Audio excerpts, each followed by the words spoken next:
पद पंकज बंदन पंकज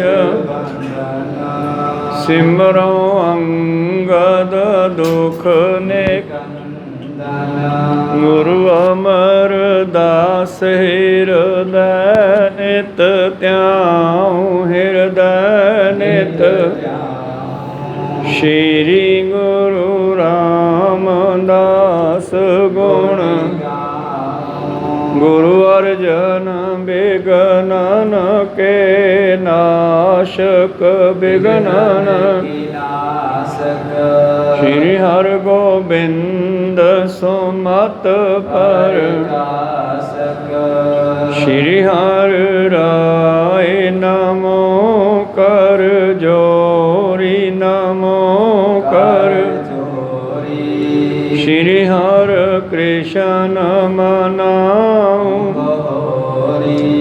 गुरु तेग बहादुर परम कृपाला परम श्री गुरु गोबिंद सिंह बिसाला तरो तरा पर पुन पुन सीसा पुन बंदा बार बार जग एक ओंकार सतगुरु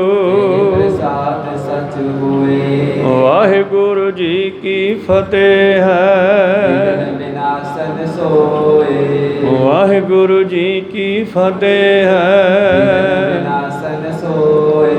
दोहरा पूरन पुरख अवतार आन दीन आप जाके दरबार मन चितवे सो पाइय कट कट वासी अविनाशी नाम जागो जग करता करनहार सोई दिखारिए। वाहिगुरु जी का खालसा वाहिगुरु जी की फतेह।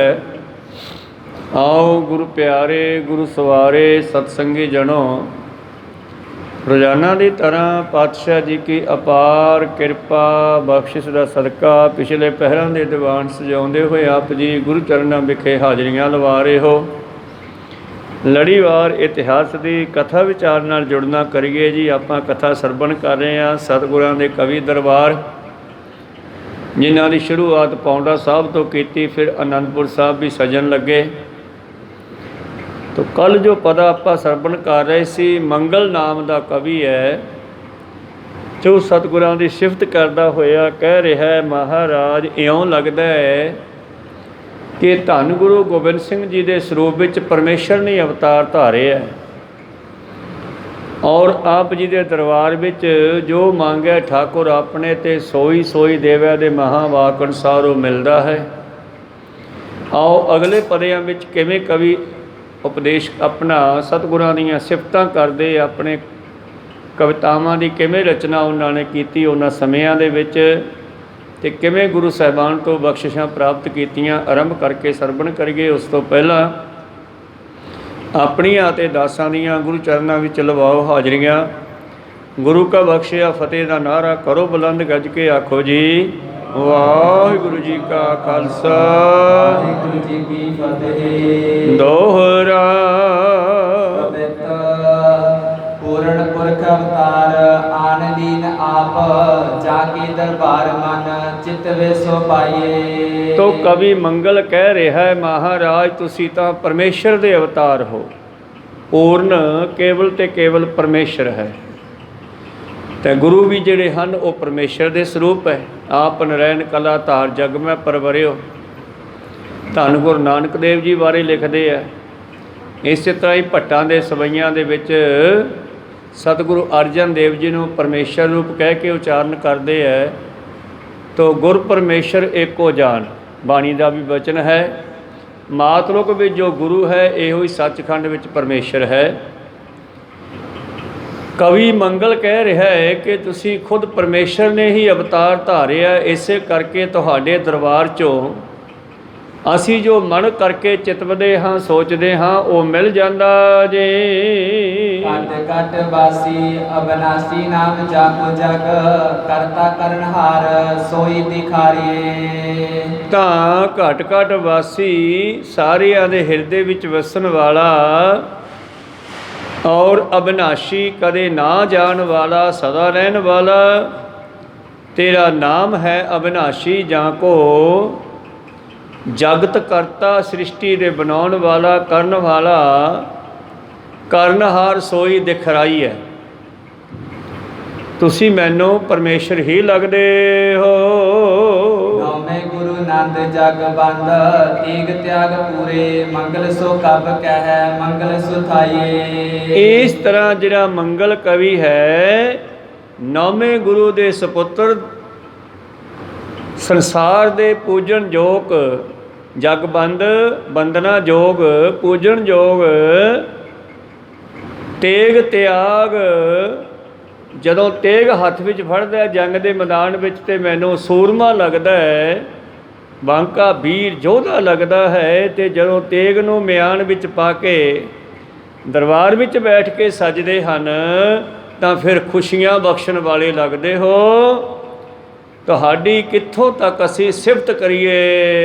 ਆਨੰਦ ਕੋ ਦਾਤਾ ਗੁਰ ਸਾਹਿਬ ਕੋ ਗੋਬਿੰਦ ਰਾਏ ਚਾਹੇ ਜੋ ਆਨੰਦ ਤੋਂ ਆਨੰਦਪੁਰ ਆਈਏ। ਇਹ ਕਵੀ ਸੰਸਾਰ ਨੂੰ ਕਹਿ ਰਿਹਾ ਹੈ ਓਏ ਲੋਗੋ ਜੇ ਤੁਸੀਂ ਆਨੰਦ ਦੇ ਚਾਹਵਾਨ ਹੋ ਜੇ ਤੁਸੀਂ ਆਨੰਦ ਲੈਣਾ ਚਾਹੁੰਦੇ ਹੋ ਤੇ ਆਨੰਦ ਦੇ ਦਾਤੇ ਗੁਰੂ ਗੋਬਿੰਦ ਸਿੰਘ ਜੀ ਹਨ ਤੇ ਉਹਨਾਂ ਨੂੰ ਮਿਲਣ ਵਾਸਤੇ ਆਨੰਦਪੁਰ ਆਓ ਜੀ। ਤੀਜਨ ਕੀ ਦਲ ਜੋਗੀ ਜੰਗ ਜਮਾਤ ਦਵਾਰ ਬੰਦੀ ਜਨ ਕਿਤਕ ਹੈ ਜਗਤ ਮੇ ਜਾਹੇਗੀ। ਇਹ ਸੋਡੇ ਦਰ ਦੇ ਉੱਤੇ ਕਿੰਨੇ ਲੋਕ ਤੁਹਾਨੂੰ ਪੂਜ ਰਹੇ ਹਨ। ਜਗਤ ਵਿੱਚ ਜਿਸ ਦੇ ਦੁਆਰੇ ਤੇ ਬ੍ਰਾਹਮਣਾਂ ਦੇ ਦਲ ਆਉਂਦੇ ਹੈ ਜੋਗੀ ਜੰਗਮ ਸਰੇਵੜੇ ਆਪਣੀਆਂ ਜਮਾਤਾਂ ਸਮੇਤ ਪਹੁੰਚਦੇ ਹੈ। ਕਿਤਨੇ ਹੀ ਬੰਦਨਾ ਨਮਸਕਾਰ ਕਰਨ ਵਾਲੇ ਤੇ ਕਿਤਨੇ ਹੀ ਸਾਡੇ ਵਰਗੇ ਕਵੀ ਜਸ ਕਰਨ ਵਾਲੇ ਤੁਹਾਡੇ ਦਰ ਤੇ ਹੱਥ ਬੰਨ੍ਹ ਕੇ ਖੜੇ ਰਹਿੰਦੇ ਹਨ। ਸੁਭਾ ਸ਼ੁਭ ਨੀਤ ਤੀਤ ਲੱਛਣ ਕੋ ਲੱਛ ਰੋਜ ਦੇਖ ਦੇਖ ਸੁਧ ਭੂਲ ਜਾਤ ਸੁਰ ਨਾਹਿਕੀ। ਇਹ ਜਗਤ ਦੇ ਵਿੱਚ ਜਿਸ ਦੀ ਵੱਡੀ ਸ਼ੋਭਾ ਭਰੀ ਪਈ ਹੈ ਸਤਿਗੁਰੂ ਸਭ ਨੂੰ ਖੁਸ਼ੀਆਂ ਨਾਲ ਦਾਨ ਦਿੰਦੇ ਹਨ ਤੇ ਮੰਗਣ ਵਾਲੇ ਲੱਖਾਂ ਦੀ ਗਿਣਤੀ ਵਿੱਚ ਲੈ ਕੇ ਦਾਨ ਪ੍ਰਸੰਨ ਹੁੰਦੇ ਹਨ। ਤੇ ਭਾਈ ਸਾਹਿਬ ਜੀ ਲਿਖਦੇ ਹਨ ਕਿ ਤੁਹਾਡੇ ਇਹਨਾਂ ਚੋਜਾਂ ਨੂੰ ਦੇਖ ਕੇ ਤਾਂ ਇੰਦਰ ਵਰਗੇ ਕੁਬੇਰ ਵਰਗੇ ਖਜ਼ਾਨਿਆਂ ਦੇ ਮਾਲਕ ਉਹ ਵੀ ਹੈਰਾਨ ਹੁੰਦੇ ਆ ਵੀ ਇਹਨਾਂ ਕਿੱਥੋਂ ਦੇਈ ਜਾਂਦੇ ਆ। ਰਾਮਿਆਣੇ ਦੀ ਧਰਤੀ ਦੇ ਉੱਤੇ ਧੰਨ ਧੰਨ ਸ੍ਰੀ ਗੁਰੂ ਗੋਬਿੰਦ ਸਿੰਘ ਮਹਾਰਾਜ ਜੀ ਪਹੁੰਚੇ ਤੇ ਉੱਥੋਂ ਜਿਹੜਾ ਹੈ ਮਾਲਵਾ ਆਰੰਭ ਹੁੰਦਾ ਸੀ ਉਸ ਪਾਸੇ ਤੋਂ ਇੱਧਰ ਨੂੰ ਮਤਲਬ ਜਿਵੇਂ ਇੱਥੇ ਡੱਲਾ ਚੌਧਰੀ ਸੀਗਾ ਇਸੇ ਤਰ੍ਹਾਂ ਕੁਝ ਇਲਾਕੇ ਵੰਡੇ ਹੋਏ ਸਨ ਇਹਨਾਂ ਚੌਧਰੀਆਂ ਦੇ। ਇਸ ਨੂੰ ਭਾਗੋ ਕੀ ਧਰਤੀ ਕਹਿੰਦੇ ਆ ਭਾਗੋ ਕਾ ਏਰੀਆ ਕਹਿੰਦੇ ਆ ਦਮਦਮਾ ਸਾਹਿਬ ਇਲਾਕੇ ਨੂੰ। ਤੇ ਰੰਗੜ ਜਿਹੜੇ ਸਨ ਉਹਨਾਂ ਦਾ ਇਲਾਕਾ ਉੱਥੇ ਖਤਮ ਹੁੰਦਾ ਸੀਗਾ।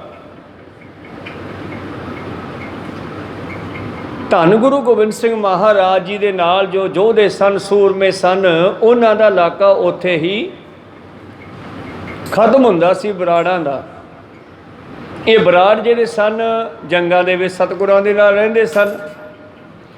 ਹੁਣ ਉਹਨਾਂ ਬਰਾੜਾਂ ਨੇ ਸੋਚਿਆ ਵੀ ਇੱਥੇ ਆ ਕੇ ਸਾਡੀ ਧਰਤੀ ਜਿਹੜੀ ਹੈ ਮੁੱਕ ਜਾਂਦੀ ਹੈ ਸਾਡੀ ਹੱਦਬੰਦੀ ਰੁਕ ਜਾਂਦੀ ਹੈ। ਇਸ ਕਰਕੇ ਧੰਨ ਗੁਰੂ ਗੋਬਿੰਦ ਸਿੰਘ ਮਹਾਰਾਜ ਜੀ ਨੂੰ ਕਹਿੰਦੇ ਰੋਕ ਲਿਆ। ਕਹਿਣ ਲੱਗੇ ਜੀ ਗੱਲ ਆ ਵੀ ਸਾਨੂੰ ਸਾਡੀਆਂ ਤਨਖਾਹਾਂ ਦੇ ਦਿਓ ਅਸੀਂ ਘਰੇ ਜਾਣਾ। ਤੇ ਧੰਨ ਗੁਰੂ ਗੋਬਿੰਦ ਸਿੰਘ ਮਹਾਰਾਜ ਕਹਿੰਦੇ ਚੱਲਦੇ ਆ ਕਿਤੇ ਦੀਵਾਨ ਸਜਾਉਣੇ ਆ ਸੰਗਤਾਂ ਆਉਣਗੀਆਂ ਮਾਇਆ ਆਵੇਗੀ ਫਿਰ ਦੇ ਦਿਆਂਗੇ। ਕਹਿੰਦੇ ਨਾ ਜੀ ਇਦੋਂ ਗਾਂ ਭਾਗੋ ਕੀ ਧਰਤੀ ਆ ਜਾਂਦੀ ਹੈ ਇਦੋਂ ਗਾਂ ਅਸੀਂ ਨਹੀਂ ਜਾਣਾਗਾ ਸਾਡੀ ਇੱਥੇ ਹੱਦਬੰਦੀ ਹੈ ਤੇ ਇੱਥੇ ਹੀ ਸਾਨੂੰ ਜਿਹੜਾ ਹੈ ਸਾਡੀਆਂ ਤਨਖਾਹਾਂ ਦੇ ਕੇ ਸਾਨੂੰ ਵਿਦਾ ਕਰੋ। ਤੇ ਉਸ ਵੇਲੇ ਗੁਰੂ ਪਿਆਰਿਓ ਸਤਿਗੁਰੂ ਪਾਤਸ਼ਾਹ ਜੀ ਨੇ 2 ਵਾਰੀ ਕਿਹਾ ਨਾ ਮੰਨੇ ਘੋੜਾ ਰੋਕ ਲਿਆ ਬਾਂਗਾ ਫੜ ਕੇ ਪਾਤਸ਼ਾਹ ਘੋੜੇ ਤੋਂ ਉਤਰੇ, ਕਹਿੰਦੇ ਇੱਕ ਤੀਰ ਪਾ ਕੇ ਕਮਾਨ ਦੇ ਵਿੱਚ ਧਰਤੀ ਤੋਂ ਆਕਾਸ਼ਾਂ ਵੱਲ ਚਲਾਇਆ ਤੇ ਥੋੜ੍ਹੇ ਹੀ ਦੇਰ ਦੇ ਬਾਅਦ ਕੀ ਦੇਖਦੇ ਆ ਸਾਰੇ ਕਿ ਸਾਹਮਣੇ ਇੱਕ ਖੱਚਰਾ ਲੱਦੀ ਤੁਰਿਆ ਆ ਰਿਹਾ ਕੋਈ ਮਨੁੱਖ। ਇਹ ਸਤਿਗੁਰਾਂ ਦੇ ਕੋਲ ਆ ਕੇ ਹੱਥ ਬੰਨ੍ਹ ਕੇ ਕਹਿੰਦਾ, ਮਹਾਰਾਜ ਤੁਹਾਡੀ ਅਮਾਨਤ ਲਾ ਲਓ, ਮੈਂ ਤਾਂ ਕਿੱਦੇ ਦਾ ਲਈ ਫਿਰਦਾ ਸੀ। ਤੀਰ ਦੇ ਨਾਲ ਤਾਂ ਸੁਨੇਹਾ ਭੇਜਿਆ ਵੀ ਹੁਣ ਲੋੜ ਹੈ, ਹੁਣ ਭੇਜ। ਤੀਰ ਦੇ ਨਾਲ ਸੁਨੇਹਾ ਭੇਜਿਆ, ਕਹਿੰਦੀ ਉਹ ਖੱਚਰਾਂ ਵਾਲਾ ਕੋਈ ਹੋਰ ਨਹੀਂ, ਕੁਬੇਰ ਖਜ਼ਾਨਿਆਂ ਦਾ ਮਾਲਕ ਆਪ ਹੀ ਆਇਆ ਸੀ। ਉਹ ਕਹਿੰਦਾ ਜੀ ਤੁਹਾਡਾ ਖਜ਼ਾਨਾ ਵਾ ਕਿੱਦੇ ਦਾ ਲਈ ਫਿਰਦਾ, ਇਹਨੂੰ ਸਾਂਭੋ। ਕਹਿੰਦੇ ਲਿਆ, ਇਹਦੀ ਬੜੀ ਲੋੜ ਸੀ ਅੱਜ ਸਾਨੂੰ। ਉੱਥੇ ਕਹਿੰਦੇ ਖੱਚਰਾਂ ਦੀ ਉੱਤੋਂ ਲਾਹ ਕਰਕੇ ਉਹ ਜਿਹੜਾ ਗੁਰੂ ਪਿਆਰਿਓ ਖਜ਼ਾਨਾ ਸੀ ਢੇਰ ਕਰ ਲਿਆ ਤੇ ਢਾਲਾਂ ਭਰ ਭਰ ਕੇ ਉਹਨਾਂ ਨੂੰ ਦੇਣਾ ਸ਼ੁਰੂ ਕੀਤਾ। ਪਰ ਦੇਣ ਤੋਂ ਪਹਿਲਾਂ ਇੱਕ ਬੇਨਤੀ ਕਰਦੇ ਆ ਸਤਿਗੁਰੂ ਪਾਤਸ਼ਾਹ ਜੀ, ਇੱਕ ਹੁਕਮ ਦਿੰਦੇ ਆ ਉਹਨਾਂ ਨੂੰ, ਗੱਲ ਕਹਿੰਦੇ ਆ ਵੀ ਗੱਲ ਸੁਣ ਲਓ, ਹੁਣ ਮੇਰੇ ਕੋਲ ਦੋ ਚੀਜ਼ਾਂ ਇਸ ਵੇਲੇ ਤੇ ਜਿਹੜੀ ਤੁਹਾਨੂੰ ਚੰਗੀ ਲੱਗਦੀ ਆ ਉਹ ਲੈ ਲਓ। ਕਹਿੰਦੇ ਜੀ ਉਹ ਕੀ ਆ? ਕਹਿੰਦੇ ਇੱਕ ਤਾਂ ਇਹ ਮਾਇਆ ਤੇ ਦੂਜੀ ਸਿੱਖੀ। ਹੁਣ ਤੁਸੀਂ ਦੱਸੋ ਵੀ ਸਿੱਖੀ ਲੈਣੀ ਆ ਕਿ ਪੈਸੇ ਲੈਣੇ ਆ? ਉਹ ਕਹਿੰਦੇ ਸਿੱਖ ਤਾਂ ਅਸੀਂ ਹੈਗੇ ਹੀ ਆ, ਸਾਨੂੰ ਮਾਇਆ ਚਾਹੀਦੀ ਹੈ। ਕਹਿੰਦੇ ਸਿੱਖ ਨਹੀਂ ਤੁਸੀਂ ਹੈਗੇ ਹਜੇ, ਸਿੱਖ ਤੁਸੀਂ ਤਾਂ ਹੁੰਦੇ ਜੇ ਮੇਰਾ ਬਚਨ ਮੰਨ ਲੈਂਦੇ ਵੀ ਚਲੋ ਕੋਈ ਨਹੀਂ ਗਾਂਹ ਜਾ ਕੇ ਲੈ ਲਾਂਗੇ। ਹੁਣ ਇੱਥੇ ਪ੍ਰੀਖਿਆ ਹੋਣੀ ਆ ਤੁਹਾਡੀ, ਜਾਂ ਤਾਂ ਸਿੱਖੀ ਲੈ ਲਓ ਤੇ ਜਾਂ ਮਾਇਆ ਲੈ ਲਓ। ਕਹਿੰਦੇ ਜੀ ਸਿੱਖ ਤਾਂ ਅਸੀਂ ਹੈਗੇ ਆ, ਸਾਨੂੰ ਤੁਸੀਂ ਤਨਖਾਹਾਂ ਦਿਓ। ਤੇ ਪਾਤਸ਼ਾਹ ਜੀ ਨੇ ਬਿਨਾਂ ਗਿਣਤੀ ਕੀਤਿਆਂ ਉੱਥੇ ਢਾਲ ਦੇ ਨਾਲ ਉਹਨਾਂ ਨੂੰ ਭਰ ਭਰ ਕੇ ਢਾਲਾਂ ਤੇ ਉਹਨਾਂ ਨੂੰ ਤਨਖਾਹ ਦਿੱਤੀ। ਬੜੇ ਖੁਸ਼ ਹੋਏ, ਬੇਗਿਣਤ ਬੇਅੰਤ ਮਾਇਆ ਉਹਨਾਂ ਨੂੰ ਦੇ ਦਿੱਤੀ। ਪਰ ਉਹਨਾਂ ਦੇ ਵਿੱਚੋਂ ਇੱਕ ਭਾਈ ਦਾਨ ਸਿੰਘ ਹੋਇਆ, ਸਤਿਗੁਰੂ ਕਾ ਸਿੰਘ। ਤੇ ਉਹ ਦਾਨ ਸਿੰਘ ਦੀ ਵਾਰੀ ਆਈ ਜਦੋਂ ਅਖੀਰ ਤੇ, ਇਹ ਪਿੰਡ ਦਾਨ ਸਿੰਘ ਵਾਲੇ ਦਾ ਹੀ ਹੈ, ਗੋਨਿਆਂ ਦੇ ਪਰਲੇ ਪਾਸੇ। ਤਾਂ ਗੁਰੂ ਪਿਆਰਿਓ ਦਾਨ ਸਿੰਘ ਨੂੰ ਕਹਿਣ ਲੱਗੇ ਆ ਜਾਵੇ। ਕਹਿੰਦੇ ਜੀ ਮੈਨੂੰ ਤਾਂ ਸਿੱਖੀ ਚਾਹੀਦੀ ਹੈ। ਪਾਤਸ਼ਾਹ ਕਹਿੰਦੇ ਨਹੀਂ, ਤੇਰੇ ਭਰਾ ਲੈ ਗਏ, ਜਾਂ ਤੂੰ ਵੀ ਲੈ ਕੇ ਜਾ ਆਪਦੇ ਘਰ ਨੂੰ। ਕਹਿੰਦੇ ਮੈਂ ਨਹੀਂ ਘਰ ਨੂੰ ਜਾਣਾ ਤੇ ਨਾ ਮੈਂ ਪੈਸੇ ਲੈਣੇ ਆ, ਮੈਨੂੰ ਸਿੱਖੀ ਦਿਓ। ਪਾਤਸ਼ਾਹ ਕਹਿੰਦੇ ਫਿਰ ਸੋਚ ਲਾ, ਕਿਤੇ ਮਗਰੋਂ ਕਹੇ ਮੈਂ ਵੀ ਲੈ ਲੈਂਦਾ ਤਾਂ ਵਧੀਆ ਸੀ। ਕਹਿੰਦੇ ਨਹੀਂ ਜੀ ਸੋਚ ਲਿਆ, ਮੈਨੂੰ ਸਿੱਖੀ ਚਾਹੀਦੀ ਹੈ, ਮੈਨੂੰ ਤਨਖਾਹ ਨਹੀਂ ਚਾਹੀਦੀ। ਉਸ ਵੇਲੇ ਫਿਰ ਸਤਿਗੁਰਾਂ ਨੇ ਖੁਸ਼ੀ ਵਿੱਚ ਆ ਕੇ ਕਿਹਾ ਸੀਗਾ, ਮਾਝੇ ਦੀ ਸਿੱਖੀ ਜਿਹੜੀ ਹੈ ਮਹਾਂ ਸਿੰਘ ਨੇ ਰੱਖ ਲਈ ਤੇ ਮਾਲਵੇ ਵਿੱਚ ਸਿੱਖੀ ਦਾ ਬੀਜ ਤੂੰ ਰੱਖ ਲਿਆ, ਇੱਥੇ ਬਹੁਤ ਸਿੱਖੀ ਫੈਲੂਗੀ, ਵਧੂ ਫੁੱਲੂਗੀ। ਇਸ ਕਰਕੇ ਗੁਰੂ ਜਿਹੜਾ ਹੈ ਨਾ, ਕੁਬੇਰ ਵਰਗੇ ਤਾਂ ਸਤਿਗੁਰਾਂ ਦੀਆਂ ਅਮਾਨਤਾਂ ਰੱਖੀ ਬੈਠੇ ਆ। ਕਿੰਨਾ ਖਜ਼ਾਨਾ ਸਤਲੁਜ ਵਿੱਚ ਨੱਪਿਆ, 2 ਕੜੇ ਸੋਨੇ ਦੇ ਗੰਗਾ ਵਿੱਚ ਸਿੱਟੇ। ਉਸ ਤੋਂ ਪਹਿਲਾਂ ਵੀ ਪਤਾ ਨਹੀਂ ਕਿੰਨੇ ਖਜ਼ਾਨੇ ਇਹਨਾਂ ਨੇ ਪਾਣੀ ਦੇ ਵਿੱਚ ਰੱਖੇ ਹੋਣਗੇ, ਦਰਿਆਵਾਂ ਦੇ ਵਿੱਚ, ਸਮੁੰਦਰਾਂ ਵਿੱਚ। ਸਤਿਗੁਰੂ ਕਹਿੰਦੇ ਇਹੀ ਸਾਡਾ ਖਜ਼ਾਨਾ।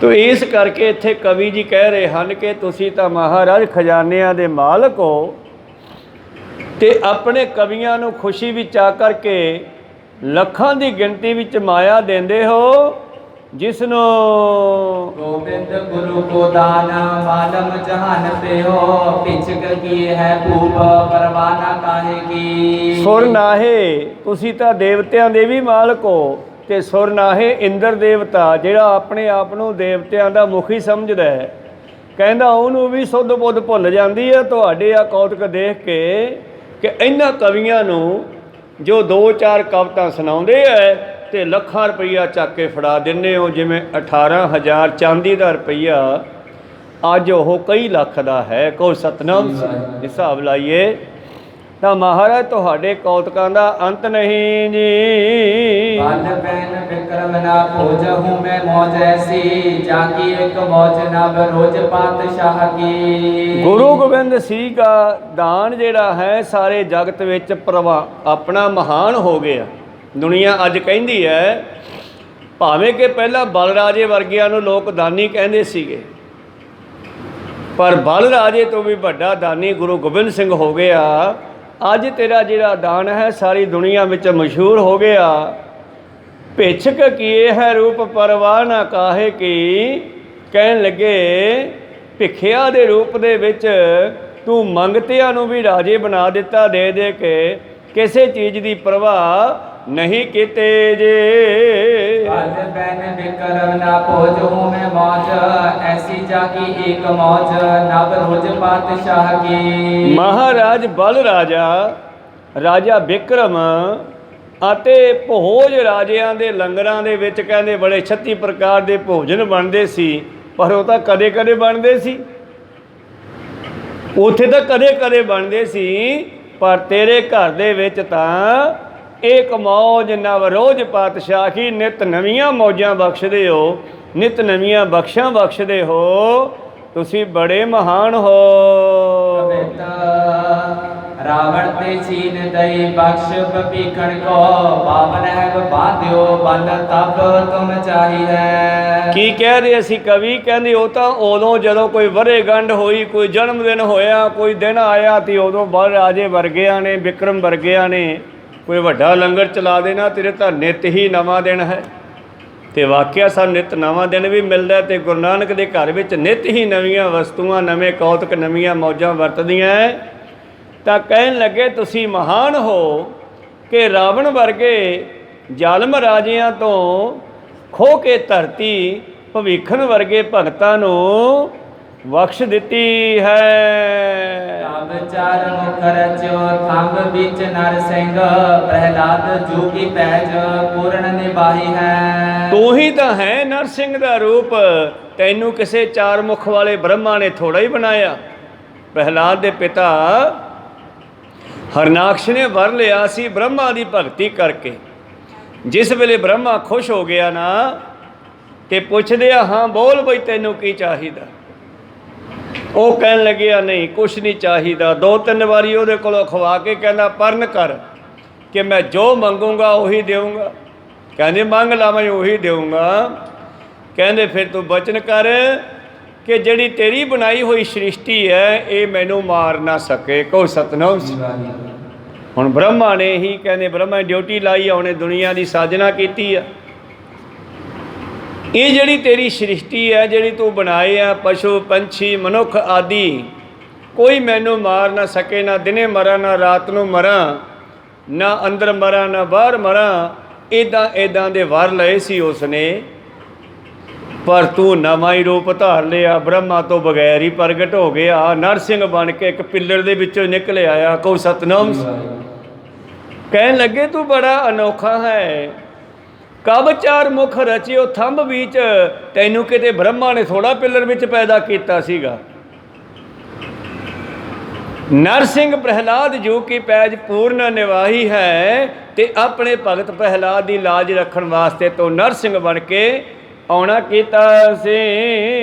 गुरु जी गोविंद राय चाहो तुम सोई करो, बुझ देखो वेद इस बात को उगाही है। ਤੇ ਕਵੀ ਜੀ ਕਹਿ ਰਹੇ ਹਨ ਸੱਚੇ ਪਾਤਸ਼ਾਹ ਤੁਸੀਂ ਜੋ ਚਾਹੋ ਉਹ ਹੁੰਦਾ ਹੈ। ਭਾਵ ਕੋਈ ਵੀ ਐਸਾ ਕੰਮ ਨਹੀਂ ਜਿਹੜਾ ਗੁਰੂ ਚਾਹਣ ਤੇ ਉਹ ਹੋਵੇ ਨਾ, ਉਹ ਹੁੰਦਾ। ਤੇ ਕਈ ਵਾਰੀ ਉਹ ਵੀ ਹੋ ਜਾਂਦਾ ਜਿਹੜਾ ਦੁਨੀਆ ਕਹੇ ਹੋ ਨਹੀਂ ਸਕਦਾ, ਸੈਂਸ ਵੀ ਕਹੇ ਹੋ ਨਹੀਂ ਸਕਦਾ, ਉੱਥੇ ਵੀ ਹੋ ਜਾਂਦਾ, ਉਹ ਵੀ ਹੋ ਜਾਂਦਾ, ਤੂੰ ਕਰ ਦੇਣਾ। ਕਿੰਨੀਆਂ ਸਾਖੀਆਂ ਤੁਹਾਡੇ ਯਾਦ ਕਰਾਵਾਂ।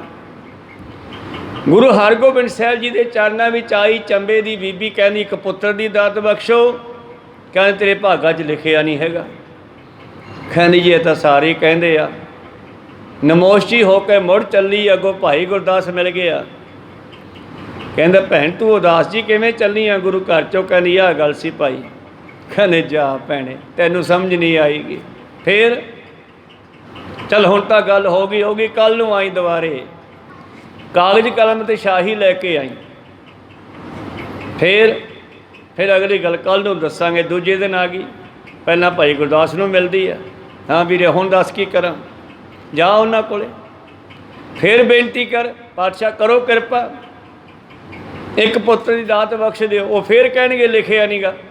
ਕਹਿੰਦੇ ਹਾਂ, ਤੇ ਤੂੰ ਕਹਿ ਦੀ ਪੂਰੇ ਦਿਲ ਭਰੋਸੇ ਨਾਲ ਬਈ ਲਿਖਣਾ ਤਾਂ ਤੁਸੀਂ ਸੀਗਾ, ਉੱਥੇ ਨਹੀਂ ਲਿਖਿਆ ਤੇ ਹੁਣ ਲਿਖ ਦਿਓ। ਕਹੋ ਸਤਨਾਮ। ਫਿਰ ਵੇਖਦੇ ਹਾਂ ਕੀ ਜਵਾਬ ਦਿੰਦੇ ਆ। ਫਿਰ ਜਵਾਬ ਕਿਵੇਂ ਦੇਣਗੇ ਜਦੋਂ ਕਿ ਉਹ ਸਿਰੇ ਵਾਲੀ ਗੱਲ ਹੀ ਕਹਿਤੀ ਕਿ ਖੁਦ ਪਰਮੇਸ਼ਰ ਹੈ, ਤੂੰ ਹੀ ਤਾਂ ਲੇਖ ਲਿਖਦਾ ਸਭ ਦੇ। ਫਿਰ ਇੱਕ ਦੇ ਬਜਾਏ 7 ਲਿਖ ਦਿੱਤੇ। ਕਹੋ ਸਤਨਾਮ। ਕੱਲ੍ਹ ਆਪਾਂ ਗੱਲ ਸਰਵਣ ਕਰਦੇ ਸੀਗੇ ਕਿ ਸਿੱਖਾਂ ਨੇ ਆ ਕੇ ਕਿਹਾ ਜੀ ਮੁਗਲ ਚੜ੍ਹ ਕੇ ਆ ਗਏ ਲੋਹ ਵਾਲੇ ਪਾਸੇ, ਉਹ ਤੋਪਾਂ ਚਲਾਉਂਦੇ ਆਉਂਦੇ ਆ ਅਤੇ ਆਪਾਂ ਹੁਣ ਕਿਵੇਂ ਮੁਕਾਬਲਾ ਕਰੀਏ? ਅਤੇ ਕਹਿੰਦੇ ਆਪਣੇ ਕੋਲ ਤੋਪ ਹੈ ਤਾਂ ਹੈਗੀ ਆ। ਕਿੱਥੇ ਆ ਮਹਾਰਾਜ?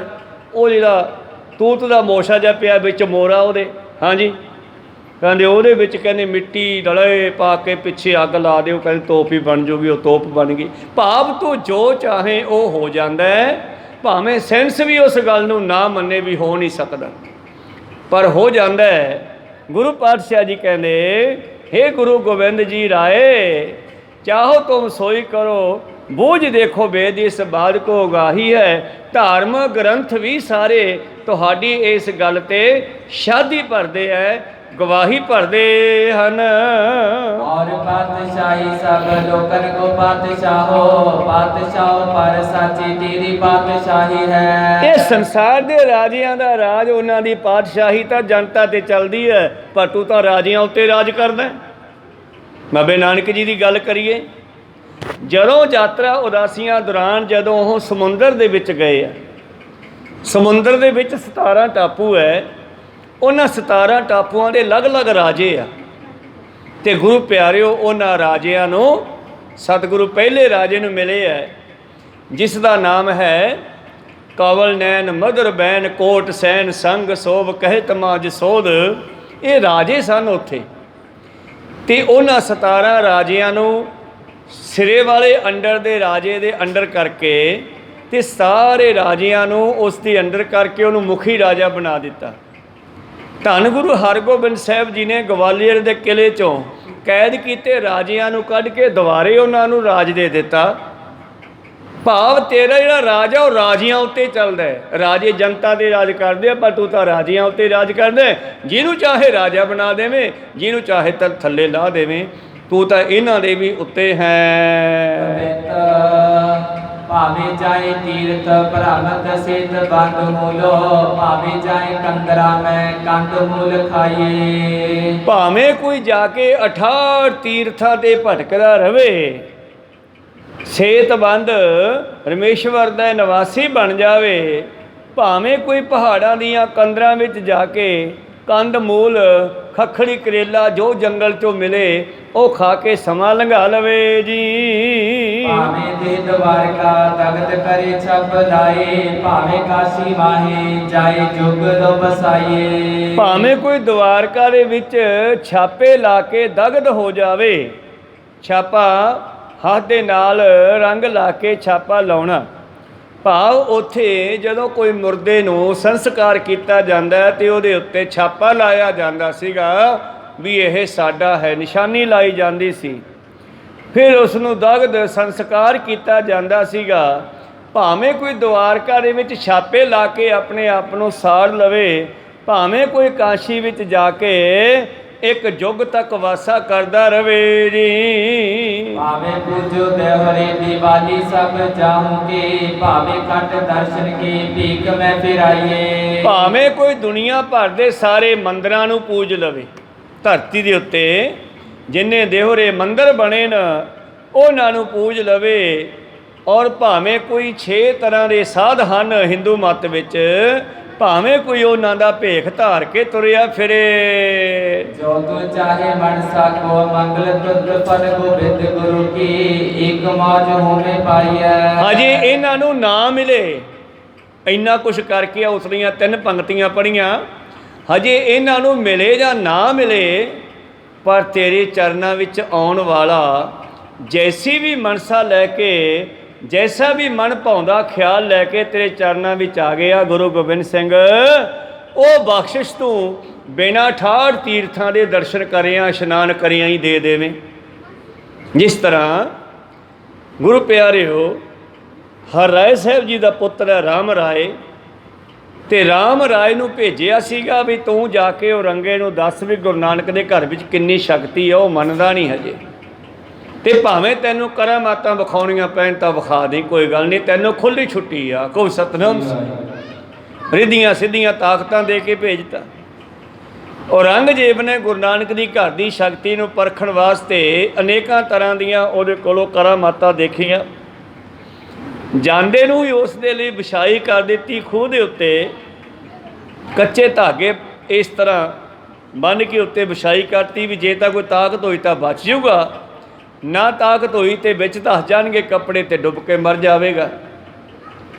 ਔਰ ਆਸੇ-ਪਾਸੇ ਆਪ ਕੁਰਸੀਆਂ ਤੇ ਬਹਿ ਕੇ ਵਿਚਾਲੇ ਉਹ ਆਸਣ ਛੱਡ ਦਿੱਤਾ ਤੇ ਕਹਿਣ ਲੱਗੇ ਆਓ ਜੀ ਆਸਣ ਗ੍ਰਹਿਣ ਕਰੋ। ਤੇ ਰਾਮ ਰਾਏ ਨੇ ਕਰਕੇ ਗੁਰੂ ਨੂੰ ਜਦ ਪੈਰ ਧਰਿਆ ਉਸ ਤੇ ਉਹ ਧਾਗੇ ਵੀ ਲੋਹੇ ਦੀਆਂ ਤਾਰਾਂ ਵਾਂਗੂ ਜਾਲ ਬਣ ਗਿਆ ਪੱਕਾ। ਕਹੋ ਸਤਨਾਮ। ਕੋਈ ਫਰਕ ਨਹੀਂ ਪਿਆ, ਕੱਪੜੇ ਵਿੱਚ ਨਹੀਂ ਗਏ ਉਸ ਦੇ ਵਿਛਾਈ ਕੀਤੇ ਹੋਏ। ਉਸ ਤੋਂ ਬਾਅਦ ਜਿਹੜਾ ਔਰੰਗਜ਼ੇਬ ਸੀ ਉਹਦਾ ਪਿਆਰ ਕਾਫੀ ਪੈ ਗਿਆ ਗੱਲਾਂ ਦੇਖ ਦੇਖ ਕੇ ਕਰਾਮਾਤਾਂ। ਜਿਹੜੇ ਉਸ ਦੇ ਮੰਤਰੀ ਸਨ ਉਹ ਈਰਖਾ ਕਰਨ ਲੱਗੇ ਵੀ ਇਹ ਇੱਕ ਗੁਰੂ ਦੇ ਪੁੱਤਰ ਨੂੰ ਇੰਨੀ ਵਡਿਆਈ ਦੀ ਜਾਂਦਾ ਜਿਹੜਾ ਕਿ ਮੁਸਲਮਾਨ ਵੀ ਨਹੀਂ ਹੈ, ਸਾਡਾ ਸਿੱਖਾਂ ਦਾ ਬੱਚਾ ਹੈ, ਸਿੱਖਾਂ ਦੇ ਗੁਰੂ ਦਾ ਬੱਚਾ ਹੈ, ਇਹਦੀ ਜਿਹੜੀ ਕੁਰਸੀ ਹੈ ਆਪਣੇ ਬਰਾਬਰ ਲਾਉਂਦਾ। ਅਸੀਂ ਮੰਤਰੀ ਥੱਲੇ ਕੁਰਸੀਆਂ ਲਾ ਕੇ ਬੈਠੇ ਹਾਂ, ਇਹ ਉਹਦੇ ਸਿੰਘਾਸਣ ਦੇ ਬਰਾਬਰ ਕੁਰਸੀ ਲਵਾਉਂਦਾ ਇਸ ਦੀ। ਇੱਕ ਦਿਨ ਜਾਣ ਬੁੱਝ ਕੇ ਮੰਤਰੀਆਂ ਵਜ਼ੀਰਾਂ ਨੇ ਉਹਦੀ ਕੁਰਸੀ ਨੀਵੀਂ ਰੱਖ ਦਿੱਤੀ ਧਰ ਉਸ ਤੋਂ। ਜਿਹੜੀ ਕੁਰਸੀ ਔਰੰਗੇ ਦੇ ਆਸਣ ਦੇ ਬਰਾਬਰ ਸੀ ਨਾ, ਉਹਨਾਂ ਨੇ ਨੀਵੀਂ ਕਰਕੇ ਲਾਤੀ। ਜਿਸ ਵੇਲੇ ਰਾਮ ਰਾਏ ਜੀ ਆ ਕੇ ਦੇਖਦੇ ਆ ਵੀ ਅੱਜ ਇਹਨਾਂ ਨੇ ਕੁਛ ਕੀਤਾ, ਮੇਰਾ ਆਸਣ ਨੀਵਾਂ ਕਰਕੇ ਲਾਇਆ ਜਾਣ ਬੁੱਝ ਕੇ, ਕੁਛ ਨਹੀਂ ਕਿਹਾ, ਚੁੱਪ ਕਰਕੇ ਆਸਣ 'ਤੇ ਬੈਠ ਗਏ ਤੇ ਆਸਣ ਸਪਰਿੰਗ ਵਾਂਗੂ ਉੱਚਾ ਉੱਠਿਆ, ਔਰੰਗੇ ਤੋਂ ਵੀ ਉੱਚਾ ਚੱਲ ਕੇ ਲੱਗ ਗਿਆ। ਕਹੋ ਸਤਨਾਮ। ਇਹ ਤਾਕਤਾਂ ਗੁਰੂ ਨਾਨਕ ਦੇ ਘਰ ਵਿੱਚ ਬਹੁਤ ਹੈ, ਵੈਸੇ ਵਿਖਾਉਣ ਦਾ ਹੁਕਮ ਨਹੀਂ ਹੈ, ਇਹ ਔਰੰਗੇ ਨੂੰ ਸਮਝਾਉਣ ਵਾਸਤੇ ਵਿਖਾਈਆਂ ਸੀ। ਔਰ ਇਹ ਬੇਅੰਤ ਕਰਾਮਾਤਾਂ, ਕੋਈ 72 ਕਰਾਮਾਤਾਂ ਕਹਿੰਦੇ ਉਸ ਵੇਲੇ ਔਰੰਗੇ ਨੂੰ ਵਿਖਾਈਆਂ, ਜਿਹੜੀਆਂ ਸਾਰੀਆਂ ਤਾਂ ਹੁਣ ਆਪਾਂ ਨਹੀਂ ਗਿਣ ਸਕਦੇ। ਪਹਿਲਾਂ 7ਵੇਂ ਪਾਤਸ਼ਾਹ ਜੀ ਦੀ ਕਥਾ ਦੇ ਵਿੱਚ ਇਹ ਸਾਰੀਆਂ ਆਈਆਂ। ਤਾਂ ਗੁਰੂ ਪਿਆਰਿਓ, ਇੱਕ ਦਿਨ ਕਹਿੰਦੇ ਉਹਦੇ ਕੋਲੇ ਕੋਈ ਮੱਕੇ ਤੋਂ ਸਾਧ ਆਇਆ, ਉਹਨਾਂ ਦਾ ਫਕੀਰ ਆਇਆ, ਪੀਰ ਆਇਆ, ਕਿ ਉਹ ਪੀਰ ਆ ਕੇ ਔਰੰਗਜ਼ੇਬ ਨੂੰ ਸਭਾ 'ਚ ਮਿਲਿਆ ਤੇ ਕਹਿਣ ਲੱਗਿਆ ਆ ਲਓ ਮਹਾਰਾਜ, ਮੈਂ ਤੁਹਾਡੇ ਲਈ ਮੱਕੇ ਤੋਂ ਪ੍ਰਸ਼ਾਦ ਲੈ ਕੇ ਆਇਆ, ਪ੍ਰਸ਼ਾਦ ਲੈ ਲਓ। ਤੇ ਪ੍ਰਸ਼ਾਦ ਦੇ ਰੂਪ 'ਚ ਉਹਨੇ ਇੱਕ ਫਲ ਕੱਢ ਕੇ ਦਿੱਤਾ ਆਪਣੇ ਝੋਲੇ 'ਚੋਂ। ਤੇ ਔਰੰਗੇ ਦੇ ਕੋਲ ਹੀ ਸਾਈਡ 'ਤੇ ਰਾਮ ਰਾਏ ਜੀ ਬੈਠੇ ਆ। ਤੇ ਔਰੰਗਾ ਕਹਿਣ ਲੱਗਿਆ ਦੇਖੋ ਰਾਮ ਰਾਏ ਜੀ, ਆਹ ਫਲ ਕੇਵਲ ਸਾਨੂੰ ਹੀ ਮਿਲਦਾ, ਕੇਵਲ ਮੁਸਲਮਾਨਾਂ ਨੂੰ ਮਿਲਦਾ, ਸਾਡੇ ਮੱਕੇ 'ਚ ਹੀ ਪੈਦਾ ਹੁੰਦਾ, ਤੁਸੀਂ ਲਿਆ ਸਕਦੇ ਹੋ? ਤੇ ਕਹਿੰਦੇ ਰਾਮ ਰਾਏ ਨੇ ਕਹਿ ਕੇ ਪਰਮੇਸ਼ਰ ਦਾ ਨਾਮ, ਗੁਰੂ ਦਾ ਨਾਮ ਲੈ ਕੇ ਗੀਝੇ 'ਚ ਹੱਥ ਪਾਇਆ, ਉਹਦੇ ਵਿੱਚੋਂ ਕੱਢਿਆ ਉਸੇ ਨਾਲ ਦੇ। ਕਹਿੰਦੇ ਆਹ ਲਓ ਇਹਦੇ ਨਾਲ ਦਾ ਹੀ ਆ, ਮਿਲਾ ਕੇ ਦੇਖੋ ਤਾਂ ਇਹ ਤਾਂ ਹੁਣੇ ਤੋੜਿਆ ਹੈ, ਆ ਚੋਈ ਜਾਂਦਾ ਇਹਦੇ ਨੱਕ 'ਚੋਂ ਪਾਣੂ, ਹਾਂ ਤਾਂ ਪਹਿਲਾਂ ਦਾ ਟੁੱਟਿਆ। ਕਹੋ ਸਤਨਾਮ। ਤੋਂ ਕਹਿਣ ਤੋਂ ਭਾਵ ਹੈ ਉਹ ਕਿਹੜਾ ਕੰਮ ਹੈ ਜਿਹੜਾ ਗੁਰੂ ਨਾਨਕ ਦੇ ਘਰ ਵਿੱਚ ਹੋ ਨਹੀਂ ਸਕਦਾ। ਥੋੜ੍ਹਾ ਸਾਨੂੰ ਭਰੋਸੇ ਦੀ ਲੋੜ ਹੈ, ਭਾਵਨਾ ਦੀ ਲੋੜ ਹੈ। ਭਾਈ ਸਾਹਿਬ ਜੀ ਕਹਿ ਰਹੇ ਸੀ ਜੋ ਤੂੰ ਚਾਹੇ ਮਨਸਾ ਕੋ ਮੰਗਲ ਤੁਰਤ ਫਲ, ਇਹ ਮੰਗਲ ਜੈਸੀ ਵੀ ਇੱਛਾ ਲੈ ਕੇ ਤੇਰੇ ਚਰਨਾਂ 'ਚ ਆ ਜਾਵੇ, ਹੇ ਗੁਰੂ ਗੋਬਿੰਦ ਸਿੰਘ ਜੀ, ਤੇਰੀ ਮੌਜ ਵਿੱਚ ਉਹ ਤੁਰੰਤ ਮਿਲ ਜਾਂਦਾ ਜੀ। ਸਮੁੰਦਰ ਦੇ ਵਾਰ-ਵਾਰ ਪਾਰ ਵਿੱਚ ਮਹੀ ਮੰਡਲ ਦੇ, ਜੈਦਾ ਜਸ ਦੇਸ਼ ਦੇਸ਼ ਸਭੇ ਲੋਕ ਗਾਵਦੇ। ਔਰ ਮਹਾਰਾਜ ਤੇਰੀ ਹੁਣ ਸਿਫਤ ਜਿਹੜੀ ਹੈ ਸਮੁੰਦਰੋਂ ਪਾਰ ਚਲੀ ਗਈ ਆ। ਅੱਜ ਆਪਾਂ ਤੁਸੀਂ ਦੇਖਦੇ ਹੋ ਕੈਨੇਡਾ, ਅਮਰੀਕਾ, ਅਫਰੀਕਾ, ਸਾਰੇ ਗੁਰੂ ਗੋਬਿੰਦ ਸਿੰਘ ਜੀ ਨੂੰ ਜਾਣਦੇ ਆ। ਕਹੋ ਸਤਨਾਮ। ਇਹ ਸਮੁੰਦਰੋਂ ਪਾਰ ਹੈ। ਉਸ ਵੇਲੇ ਕਵੀਆਂ ਨੇ ਕਿਹਾ ਹੇ ਗੁਰੂ ਗੋਬਿੰਦ ਸਿੰਘ ਜੀ ਮਹਾਰਾਜ, ਤੁਹਾਡੀ ਸਿਫਤਾਂ 7 ਸਮੁੰਦਰਾਂ ਤੋਂ ਪਾਰ, ਸਾਰੀ ਧਰਤੀ ਦੇ ਸਾਰੇ ਮੰਡਲ, ਸਾਰੇ ਹਿੱਸਿਆਂ ਵਿੱਚ, ਦੇਸ਼ਾਂ ਵਿਦੇਸ਼ਾਂ ਵਿੱਚ ਤੇਰੀ ਸਿਫਤ ਗਾ ਰਹੇ ਹਨ। ਸੇਵ ਦੇ ਭਿਖਾਰੀ ਸੇ ਹੋਂਦੇ ਦੀ ਹਾਜ਼ਰੀ ਹੋਣਾ, ਵਾਰੀ ਵਾਰੀ ਪੜ ਕੇ ਕਬਿਤ ਨੀ ਸੁਣਾਵਦੇ। ਜਿਹੜੇ ਭਿਖਾਰੀ ਤੇਰੇ ਤੈਨੂੰ ਸਿਮਰਦੇ ਨਾ, ਉਹ ਹੁਣ ਹਜ਼ਾਰਾਂ ਵਾਲੇ ਹੋ ਗਏ, ਭਿਖਾਰੀ ਨਹੀਂ ਰਹੇ। ਜੇ ਕਿਰਪਾ ਕਰੇ ਤਾਂ ਮੰਗਤੇ ਤੋਂ ਸ਼ਾਹ ਬਣਾ ਸਕਦਾ ਹੈ, ਤੇ ਨਦਰ ਪੱਠੀ ਜੇ ਕਰੇ ਸੁਲਤਾਨਾ ਘਾਹੋ ਕਰਾਇਨਾ। ਗੁਰੂ ਅਮਰਦਾਸ ਜੀ ਦੇ ਕੋਲ ਇੱਕ ਸਾਡੇ ਮਾਲਵੇ ਦੇ ਇਲਾਕੇ ਦਾ ਹੀ ਸੇਠ ਆਇਆ, ਕਈ ਦਿਨ ਸੇਵਾ ਕੀਤੀ। ਇੱਕ ਦਿਨ ਪਾਤਸ਼ਾਹ ਦੇ ਨਾਲ ਗੱਲਬਾਤ ਹੋਈ, ਕਹਿਣ ਲੱਗਿਆ ਮਹਾਰਾਜ ਕੰਗਾਲੀ ਆ ਗਈ, ਗਰੀਬੀ ਆ ਗਈ, ਘਰੋਂ ਦੀਵਾ ਬਾਲ ਕੇ ਨਿਕਲੇ ਆ, ਭਾ ਮੇਰਾ ਦਿਵਾਲਾ ਨਿਕਲ ਗਿਆ, ਕੋਈ ਕਿਰਪਾ ਕਰੋ। ਗੁਰੂ ਅਮਰਦਾਸ ਜੀ ਦਇਆ ਦੇ ਘਰ ਆਏ, ਕਹਿੰਦੇ ਤੂੰ ਦਿੱਲੀ ਚਲਿਆ ਜਾ, ਜਿਹੜਾ ਕੰਮ ਤੂੰ ਇੱਥੇ ਕਰਦਾ ਸੀ ਉੱਥੇ ਜਾ ਕੇ ਕਰ ਲਾ। ਕਹਿਣ ਲੱਗਿਆ ਜੀ ਠੀਕ ਆ। ਉਹ ਕਰਦਾ ਸੀ ਕੰਮ ਅਮਾਨਤਾਂ ਦਾ। ਅੱਜ ਕੱਲ੍ਹ ਤਾਂ ਮਨੀਗ੍ਰਾਮ ਚੱਲ ਪਿਆ, ਮਨੀਗ੍ਰਾਮ ਰਾਹੀਂ ਪੈਸੇ ਆਪਾਂ ਉੱਥੋਂ ਪਾਉਣੇ ਆ, ਇੱਥੇ ਮਿਲ ਗਏ, ਇੱਥੋਂ ਪਾਏ ਉੱਥੇ ਮਿਲ ਗਏ। ਉਦੋਂ ਇਹ ਸੇਠਾਂ ਦਾ ਕੰਮ ਹੁੰਦਾ ਸੀਗਾ। ਸਾਰੇ ਸ਼ਹਿਰਾਂ ਵਿੱਚ ਇਹਨਾਂ ਦੇ ਅੱਡੇ ਹੁੰਦੇ ਸੀਗੇ, ਉੱਥੇ ਫੜਾ ਤੇ ਇੱਥੋਂ ਆ ਕੇ ਫੜ ਲਏ। ਕਹੋ ਸਤਨਾਮ ਸੀ। ਇਹਨੇ ਕੰਮ ਚਲਾ ਲਿਆ ਮਾਨਤਾ ਦਾ ਦਿੱਲੀ ਦੇ ਵਿੱਚ, ਔਰ ਇਹਦਾ ਕੰਮ ਇੰਨਾ ਚੱਲਿਆ ਸਾਰੇ ਸ਼ਹਿਰਾਂ ਦੇ ਵਿੱਚ ਇਸ ਦੇ ਸੈਂਟਰ ਬਣ ਗਏ। ਕਿਉਂਕਿ ਰਸਤੇ ਵਿੱਚ ਡਾਕੂ ਪੈ ਕੇ ਖੋਹ ਲੈਂਦੇ ਸੀ ਪੈਸੇ, ਤਾਂ ਤੇ ਇੱਥੇ ਦੁਕਾਨ ਤੇ ਜਮ੍ਹਾਂ ਕਰਾਏ, ਅਗਲੇ ਸ਼ਹਿਰ ਜਾ ਕੇ ਉੱਥੋਂ ਲੈ ਲਏ। ਰਸਤੇ ਵਿੱਚ ਖਤਰਾ ਨਹੀਂ ਸੀ ਪੈਸੇ ਖੋਹੇ ਜਾਣ ਦਾ। ਇੰਨਾ ਅਮੀਰ ਹੋ ਗਿਆ। ਤੇ ਇੱਧਰ ਗੁਰੂ ਅਮਰਦਾਸ ਕੋਲੇ ਇੱਕ ਗਰੀਬ ਮਨੁੱਖ ਆ ਗਿਆ। ਉਹ ਕਹਿਣ ਲੱਗਿਆ, ਮਹਾਰਾਜ ਲੜਕੀ ਦੀ ਸ਼ਾਦੀ ਆ ਤੇ ਕਿਰਪਾ ਕਰੋ, ਮੇਰੇ ਕੋਲੇ ਪੈਸਾ ਕੋਈ ਨਹੀਂ ਹੈਗਾ। ਤੇ ਸਤਿਗੁਰੂ ਅਮਰਦਾਸ ਜੀ ਨੇ ਪਰਖਣ ਵਾਸਤੇ ਨੂੰ ਕਿਹਾ ਵੀ ਦਿੱਲੀ ਜਾ, ਦਿੱਲੀ ਸਾਡਾ ਇੱਕ ਹੈ ਫਲਾਨਾ ਸੇਠ। ਅੱਛਾ ਜੀ। ਉਹਨੂੰ ਕਹਿ ਵੀ ਗੁਰੂ ਸਾਹਿਬ ਦਾ ਹੁਕਮ ਹੈ, 50 ਰੁਪਏ ਦੇ ਦੇ, ਲੜਕੀ ਦਾ ਵਿਆਹ ਕਰਨਾ। ਕਹਿਣ ਲੱਗੇ ਜੀ ਠੀਕ ਆ। ਉਹ ਕਹਿੰਦੇ ਇੱਥੋਂ ਚੱਲਿਆ, ਦਿੱਲੀ ਪਹੁੰਚਿਆ, ਉਹਦਾ ਟਿਕਾਣਾ ਲੱਭ ਕੇ ਕੋਲ ਗਿਆ, ਉਹਦੇ ਮਿਲਿਆ ਉਸ ਨੂੰ। ਕਹਿੰਦੇ ਆ ਭਾਈ, ਕਹਿੰਦਾ ਮੈਨੂੰ ਗੋਇੰਦਵਾਲ ਸਾਹਿਬ ਤੋਂ ਤੀਜੇ ਗੁਰੂ ਅਮਰਦਾਸ ਜੀ ਨੇ ਭੇਜਿਆ। ਕਹਿੰਦਾ ਮੈਂ ਤਾਂ ਜਾਣਦਾ ਹੀ ਨਹੀਂ। ਕਹੋ ਸਤਨਾਮ। ਕਹਿੰਦਾ ਮੈਂ ਤਾਂ ਜਾਣਦਾ ਹੀ ਨਹੀਂ, ਕੌਣ ਆ ਉਹ? ਕਹਿੰਦੇ ਭਲਿਆ ਮਾਨਸਾ, ਇੰਨਾ ਬੇਮੁਖ ਨਹੀਂ ਹੋਈਦਾ ਹੁੰਦਾ। ਇਹ ਕਿਵੇਂ ਹੋ ਸਕਦਾ, ਜਾਣਦਾ ਨਹੀਂ ਹੈਗਾ ਮੈਨੂੰ? ਉਹ ਕਹਿੰਦੇ ਸਾਡਾ ਸਿੱਖ ਹੈ ਬਹੁਤ ਤਕੜਾ। ਉਹ ਕਹਿੰਦੇ ਹੋਣਾ ਕੋਈ ਸਾਧ, ਵੈਸੇ ਮੈਂ ਜਾਣਦਾ ਨਹੀਂ, ਕੰਮ ਕੀ ਹੈ? ਉਹਨਾਂ ਨੇ ਕਿਹਾ ਵੀ 50 ਰੁਪਏ ਚਾਹੀਦੇ ਆ, ਮੈਂ ਲੜਕੀ ਦਾ ਵਿਆਹ ਕਰਨਾ। ਮੈਨੂੰ ਕਹਿੰਦੇ ਸਾਡੇ ਸਿੱਖ ਤੋਂ ਲਿਆ ਜਾ ਕੇ ਸੇਠ ਤੋਂ। ਕਹਿੰਦੀ ਨਾ 50 ਕਿੱਥੇ, ਕਈਆਂ ਕੋਲੇ ਪੈਸਾ ਤਾਂ ਬਹੁਤ ਹੁੰਦੇ ਆ। ਕਹਿਣਗੇ ਜੀ ਬਸ ਭੁੱਖੇ ਮਰਦੇ ਆ, ਟਾਈਮ ਹੀ ਨਹੀਂ ਲੰਘਦਾ, ਤੜਕੇ ਖਾਂਦੇ ਆ, ਕਈ ਵਾਰੀ ਹੱਥ ਨੇ ਮਿਲਦੀ ਨਹੀਂ। ਕਹੋ ਸਤਨਾਮ। ਫਿਰ ਉਹੋ ਜਿਹੀ ਹੋ ਜਾਈਦਾ ਜੀ, ਜੇ ਇਹੋ ਜਿਹੀ ਭਾਖਿਆ ਕਰਦੀ ਆ ਉਹੋ ਜਿਹੀ ਪੂਰੀ ਹੋ ਜਾਂਦੀ ਆ। ਹੁੰਦੇ ਸੁਣਦੇ ਐ ਨਹੀਂ ਕਿਹਦਾ ਹੁੰਦਾ। ਹੋਤਾ ਨਾ ਰਾਖੇ ਅਕੇਲਾ ਨਾ ਖਾਏ, ਦੇਵੈ ਦਿਲਾਵੈ ਰਜਾਵੈ ਖੁਦਾਏ, ਪੈਸਾ ਤਿਸੀ ਕਾ ਜੋ ਖਾਵੈ ਖਿਲਾਏ, ਰਜਾਵੈ ਖੁਦਾਏ। ਭਾਵ ਕਿਸੇ ਭੁੱਖੇ ਨੂੰ ਰੋਟੀ ਖਵਾਤੀ ਤਾਂ ਸਮਝੋ ਰੱਬ ਨੂੰ ਖਵਾਤੀ, ਕਿਉਂਕਿ ਆਤਮਾ ਪਰਮਾਤਮਾ ਦੀ ਅੰਸ਼ ਆ। ਤਾਂ ਗੁਰੂ ਪਿਆਰਿਓ, ਉਹਨੇ ਜਵਾਬ ਦੇਤਾ, ਮਤਲਬ ਉਹਨੇ 50 ਰੁਪਏ ਦਿੱਤੇ ਨਹੀਂ। ਉੱਥੋਂ ਕੰਮ ਉਹਦਾ ਬਹੁਤ ਚੱਲ ਪਿਆ ਸੀਗਾ, ਵਾਪਸ ਆ ਗਿਆ। ਆ ਕੇ ਕਹਿੰਦਾ ਮਾਰੇ ਉਹ ਸੇਠ ਤਾਂ ਕਹਿੰਦਾ ਮੈਂ ਜਾਣਦਾ ਨਹੀਂ ਤੁਹਾਨੂੰ। ਅੱਛਾ ਚੱਲ ਕੋਈ ਗੱਲ ਨਹੀਂ, ਦਿੱਤੇ ਨਹੀਂ ਪੈਸੇ? ਹੈ ਨਾ ਜੀ, ਕੋਈ ਨਹੀਂ, ਅਸੀਂ ਪੈਸੇ ਦੇ ਨੂੰ ਜਿੰਨੇ ਚਾਹੀਦੇ ਆ, ਤੇ ਕੁੜੀ ਦਾ ਵਿਆਹ ਹੈਗਾ, ਦੇਤੇ ਪੈਸੇ। ਹੁਣ ਉਧਰ ਕੀ ਹੋ ਗਿਆ, ਪੁੱਠੀ ਗਿਣਤੀ ਸ਼ੁਰੂ ਹੋ ਗਈ, ਪੈਸੇ ਘਟਨੇ ਸ਼ੁਰੂ ਹੋ ਗਏ। ਹੌਲੀ ਹੌਲੀ ਕੰਗਾਲੀ 'ਤੇ ਪਹੁੰਚ ਗਿਆ, ਜਿੱਥੋਂ ਚੱਕਿਆ ਸੀ ਉੱਥੇ ਫੇਰ ਲਿਆਂਦਾ। ਕਹੋ ਸਤਨਾਮ। ਉੱਥੇ ਹੀ ਵਾਪਸ ਆ ਗਿਆ। ਜਦੋਂ ਵਾਪਸ ਆ ਗਿਆ, ਸਾਰੇ ਸੈਂਟਰ ਵੀ ਬੰਦ ਹੋ ਗਏ, ਘਾਟੇ ਪੈਣੇ ਸ਼ੁਰੂ ਹੋ ਗਏ, ਕੁਝ ਦੱਬੇ ਗਏ ਪੈਸੇ, ਕੁਛ ਨਾ ਕੁਛ ਕਿਵੇਂ ਕਿਸ। ਹੁਣ ਗੁਰੂ ਸਾਹਿਬ ਨੂੰ ਮੂੰਹ ਦਿਖਾਉਣ ਜੋਗਾ ਵੀ ਨਹੀਂ ਰਿਹਾ, ਪਰ ਆ ਗਿਆ ਗੋਇੰਦਵਾਲ ਵੀ ਬਣਾਂਗੇ, ਉੱਥੇ ਬਣੋ ਕੁਛ, ਉੱਥੇ ਜਾ ਕੇ ਆਪਣਾ।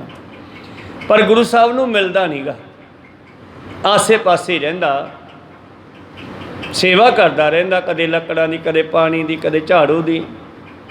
ਗੁਰੂ ਸਾਹਿਬ ਦੀ ਵੀ ਨਿਗਾਹ ਹੈ ਵੀ ਆ ਤਾਂ ਗਿਆ, ਮੁੜ ਕੇ ਫਿਰ ਕਈ ਮਹੀਨੇ ਉਹ ਸੇਵਾ ਕਰਦਾ ਰਿਹਾ, ਗੁਰੂ ਸਾਹਿਬ ਨੇ ਬੁਲਾਇਆ ਨਹੀਂ। ਇੱਕ ਦਿਨ ਫਿਰ ਗੁਰੂ ਸਾਹਿਬ ਸਿੱਖ ਨੂੰ ਕਹਿੰਦੇ ਜਾਓ ਸੱਦ ਕੇ ਲਿਆ ਸੇਠ ਨੂੰ। ਪਾਤਸ਼ਾਹ ਕਹਿੰਦੇ ਕਿਵੇਂ ਸੇਠਾ? ਕਹਿੰਦੇ ਜੀ ਬਸ ਕੀ ਪੁੱਛਦੇ ਹੋ, ਠੀਕ ਆ। ਕਹਿੰਦੇ ਕਿਵੇਂ? ਫਿਰ ਦੁਬਾਰੇ ਫਿਰ ਗੁੱਡੀ ਚੜਾ ਦਈਏ ਤਾਂ? ਹਾਂ। ਕਹਿੰਦਾ ਜਿੰਨੀ ਮੈਨੂੰ ਲੋੜ ਨਹੀਂ ਹੈਗੀ ਹੁਣ। ਕਹੋ ਸਤਨਾਮ। ਦੇਖ ਲਿਆ ਇਸ ਗੁੱਡੀ ਨੂੰ, ਮਾਇਆ ਦੀ ਨੂੰ, ਇਹ ਤਾਂ ਤੁਹਾਡੇ ਨਾਲ ਤੋੜ ਦਿੰਦੀ ਆ। ਕਹੋ ਸਤ, ਮੈਨੂੰ ਗੁੱਡੀ ਦੀ ਲੋੜ ਨਹੀਂ ਹੈ, ਇਸ ਦੀ ਮੈਨੂੰ ਮਾਇਆ ਦੀ ਲੋੜ ਨਹੀਂ। ਫਿਰ ਕੀ ਚਾਹੀਦਾ ਬੋਲ? ਬਾਜੀ ਚਰਨਾਂ 'ਚ ਰੱਖ ਲਓ, ਮਾफ़ ਕਰ ਦਿਓ, ਮੈਥੋਂ ਗਲਤੀ ਹੋ ਗਈ, ਮੈਂ ਤੁਹਾਡੇ ਬੱਚੇ ਨੂੰ, ਤੁਹਾਡੇ ਸਿੱਖ ਨੂੰ ਪੈਸੇ ਨਹੀਂ ਦਿੱਤੇ, ਸਭ ਕੁਝ ਖਤਮ ਹੋ ਗਿਆ, ਚੰਗਾ ਹੋ ਗਿਆ। ਕਹਿੰਦੇ ਹੁਣ ਫਿਰ ਕੀ ਕਰੇਗਾ? ਹੁਣ ਜੋ ਹੁਕਮ ਲਾਓਗੇ। ਕਹਿੰਦੇ ਚੰਗਾ ਪ੍ਰਚਾਰ ਕਰਿਆ ਕਰ। ਉਹਨੂੰ ਇੱਕ ਬਲਦ ਦਿੱਤਾ, ਨਾਲ ਝੰਡਾ ਦਿੱਤਾ, ਗੁਰੂ ਘਰ ਦਾ ਨਿਸ਼ਾਨ ਦਿੱਤਾ ਉਸ ਨੂੰ। ਕਹਿੰਦੇ ਜਾ ਬਠਿੰਡੇ ਦੇ ਇਲਾਕੇ ਵਿੱਚ ਜਾ ਕੇ ਪ੍ਰਚਾਰ ਕਰ। ਕਹੋ ਸਤਨਾਮ ਸਿੰਘ। ਤੋ ਕਹਿਣ ਤੋਂ ਭਾਵ ਹੈ ਕਿ ਗੁਰੂ ਨਾਨਕ ਦਾ ਘਰ ਹੈ, ਇੱਥੋਂ ਜੋ ਮੰਗੀ ਉਹ ਮਿਲ ਜਾਂਦਾ ਹੈ। ਪਰ ਅਸੀਂ ਭਾਈ ਸਾਹਿਬ ਭਾਈ ਗੁਰਦਾਸ ਜੀ ਦੇ ਕਹਿਣ ਵਾਂਗੂ ਅਕਿਰਤ ਘਣ ਨਾ ਹੋਈਏ, ਦਾਤਾਂ ਲੈ ਕੇ ਇੱਥੋਂ ਭੁੱਲ ਗਏ ਨਾ। ਚਾਰੋ ਹੀ ਬਰਨ ਖਟ ਦਰਸ਼ਨ ਜੈਦੇ ਦਵਾਰ, ਮੰਗਲ ਸੁਖ ਅਬ ਮਨ ਇੱਛਾ ਫਲ ਪਾਵਦੇ। ਉਹ ਕਵੀ ਕਹਿਣ ਲੱਗਿਆ ਮਹਾਰਾਜ, ਜਿਹੜੇ ਕਵੀ ਤੇਰੇ ਦਰ 'ਤੇ ਭਿਖਾਰੀ ਬਣ ਕੇ ਆਏ ਸੀ, ਉਹ ਅੱਜ ਹਜ਼ਾਰਾਂ ਵਾਲੇ ਹੋ ਗਏ। ਕਵੀ ਵਾਰੀ ਵਾਰੀ ਪੜ੍ਹ ਕੇ ਕਵਿਤ ਸੁਣਾਉਂਦੇ ਹਨ ਸਤਿਗੁਰਾਂ ਨੂੰ। ਤੇ ਚਾਰੋਂ ਹੀ ਬਰਨ ਖਟ ਦਰਸ਼ਨ ਜੈਂਦੇ ਦਵਾਰ, ਜਿਸ ਦੇ ਦਰ ਦੇ ਉੱਤੇ ਚਾਰਾਂ ਵਰਨਾਂ ਦੇ ਲੋਕ ਆ ਸੰਗਤ, ਚਾਰਾਂ ਵਰਨਾਂ ਦੇ, ਕਿਉਂਕਿ ਬਾਹਮਣ ਨੇ ਵਰਨ ਬਣਾਏ ਸੀ, ਗੁਰੂ ਸਾਹਿਬ ਨੇ ਤਾਂ ਵਰਨ ਖਤਮ ਕਰਤੇ। ਸਿੰਘ ਸ਼ਬਦ ਲਾ ਕੇ ਨਾ ਦਇਆ ਰਾਮ ਜੱਟ ਰਿਹਾ, ਨਾ ਸਾਹਿਬ ਸਿੰਘ ਨਾਈ ਰਿਹਾ, ਸਾਰੇ ਸਿੰਘ ਹੋ ਗਏ। ਕਹੋ ਸਤਨਾਮ। ਸ਼ੂਦਰ ਖੱਤਰੀ ਵੈਸ਼ ਬ੍ਰਾਹਮਣ ਸਭ ਖਤਮ ਕਰਕੇ ਇੱਕ ਸਿੱਖ ਬਣਾਤਾ, ਸਿੰਘ ਬਣਾ ਦਿੱਤਾ। ਉਹ ਕਹਿਣ ਨੂੰ ਕਹਿਣਾ ਪੈਂਦਾ, ਹੁਣ ਤੇਰੇ ਦਰ ਦੇ ਉੱਤੇ ਸਾਰੇ ਹੀ ਆਉਂਦੇ ਆ, ਚਾਰੋਂ ਹੀ ਵਰਨ ਖੱਟ ਦਰਸ਼ਨ ਜਿਹਦੇ ਦਵਾਰ, 6 ਤਰ੍ਹਾਂ ਦੇ ਸਾਧੂ, ਚਾਰੇ ਤਰ੍ਹਾਂ ਦੇ ਲੋਕ ਤੇਰੇ ਦਰ ਤੇ ਆਉਂਦੇ ਐ। ਮੰਗਲ ਸੋ ਕਵੀ ਮਨ ਇੱਛਾ ਫਲ ਪਾਉਂਦੇ, ਤੇ ਜੋ ਲੈਣ ਆਉਂਦੇ ਆ ਤੁਸੀਂ ਉਹੀ ਦੇ ਕੇ ਭੇਜਦੇ ਹੋ। ਏਕੀ ਵੱਲ ਬੰਗ ਕੋਈ ਚਲੀ ਗੁਰੂ ਗੋਬਿੰਦ ਜੀ, ਇੱਕ ਲੈ ਜਾਂਦੇ ਇੱਕ ਲੇਵਣੇ ਨੂੰ ਆਵਦੇ। ਪਰ ਇੱਥੇ ਤਾਂ ਮਹਾਰਾਜ ਤੇਰੇ ਦਰ ਦੇ ਉੱਤੇ ਲੈ ਜਾਂਦੇ ਹਨ ਤੁਰੇ, ਛਲੀਏ ਨਹੀਂ। ਤੂੰ ਛਲੀਆ ਨਹੀਂ ਹੈ, ਤੂੰ ਦਾਤਾਂ ਦੇਣ ਵਾਲਾ ਹੈ। ਬਲ ਰਾਜੇ ਨੂੰ ਰੱਬ ਆਪਣਾ ਇੱਕ ਬ੍ਰਾਹਮਣ ਛਲੀਆ ਬਣ ਕੇ ਛਲ ਕੇ ਲਗਿਆ ਸੀ, ਉਹਦੇ ਕੋਲੋਂ ਸਾਰੀ ਧਰਤੀ ਲੈ ਲਈ ਸੀ। ਪਰ ਸਤਿਗੁਰੂ ਤੇਰੇ ਦਰ ਦੇ ਉੱਤੇ ਇੱਕ ਮੰਗਤਾ ਆਉਂਦਾ ਹੈ, ਉਹ ਵੀ ਲੈ ਕੇ ਜਾਂਦਾ ਹੈ। ਇੱਥੇ ਤਾਂ ਇੱਕ ਨਹੀਂ ਕਈ ਲੈ ਕੇ ਜਾਂਦੇ ਐ, ਹੋਰ ਲੈਣ ਆ ਜਾਂਦੇ ਆ। ਭਾ ਬੇਅੰਤ ਮੰਗਤੇ ਤੇਰੇ ਦਰ ਤੇ ਆਉਂਦੇ। ਆਪਾਂ ਵੀ ਸਾਰੇ ਦਰ ਦੇ ਮੰਗਤੇ ਹੀ ਆ, ਆਪਾਂ ਸਾਰੇ ਮੰਗਤੇ ਹਾਂ। ਵੈਸੇ ਗੁਰੂ ਨੇ ਆਪਾਂ ਨੂੰ ਚੜ੍ਹਦੀ ਕਲਾ ਦੇ ਸਿੱਖ ਬਣਾਇਆ ਹੋਇਆ ਹੈ, ਪਰ ਅੰਦਰੋਂ ਆਪਾਂ ਆਪਣੇ ਆਪ ਨੂੰ ਗੁਰੂ ਦੇ ਦਰ ਦੇ ਸੇਵਕ ਸਮਝੀਏ, ਨਿਮਾਣੇ ਸਮਝੀਏ। ਜਿਸ ਤਰ੍ਹਾਂ ਪਾਤਸ਼ਾਹ ਦਾ ਬਚਨ ਹੈ ਕਿ ਮਹਾਰਾਜ ਸਾਨੂੰ ਆਪਣੇ ਦਰ ਦੇ ਗੋਲੇ ਬਣਾ ਕੇ ਰੱਖ ਲਾ। ਕਹੋ ਸਤਨਾਮ। ਤੇ ਮੇਰੇ ਪ੍ਰੀਤਮ ਜੀ ਬਖਸ਼ਿਸ਼ ਕਰਦੇ ਹਨ, ਮੰਗਲ ਕਵੀ ਜੀ ਕਹਿੰਦੇ ਤੇਰੇ ਦਰ ਤੇ ਕਿਸੇ ਗੱਲ ਦਾ ਘਾਟਾ ਨਹੀਂ ਪੈਂਦਾ।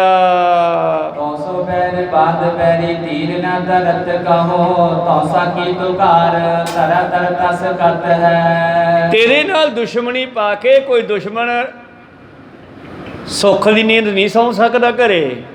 ਜਦੋਂ ਨਗਾਰਾ ਵੱਜਦਾ ਛਾਤੀਆਂ ਰਾਤ ਨੂੰ ਵੀ ਧੜਕਣ ਲੱਗ ਜਾਂਦੀਆਂ। ਕਹੋ ਸਤਨਾਮ। ਜਹਾਂਗੀਰ ਨੇ ਆਪਣੇ ਮੰਤਰੀਆਂ ਦੇ ਆਖੇ ਲਾ ਕੇ ਹਰਗੋਬਿੰਦ ਸਾਹਿਬ ਨੂੰ ਗਵਾਲੀਅਰ ਭੇਜ ਤਾਂ ਦਿੱਤਾ। ਪਾਤਸ਼ਾਹ ਵੀ ਸਹਿ ਸੁਭਾ ਕਹਿੰਦੇ ਕੋਈ ਗੱਲ ਨਹੀਂ, ਜੇ ਤੇਰੇ ਤੇ ਸਾੜ ਸਤੀ ਆਈ ਹੈ ਤੇ ਸਾਡੀ ਮਾਲਾ ਫੇਰਿਆਂ ਦੂਰ ਹੁੰਦੀ ਹੈ ਤੇ ਫੇਰ ਦਿੰਨੇ ਆ।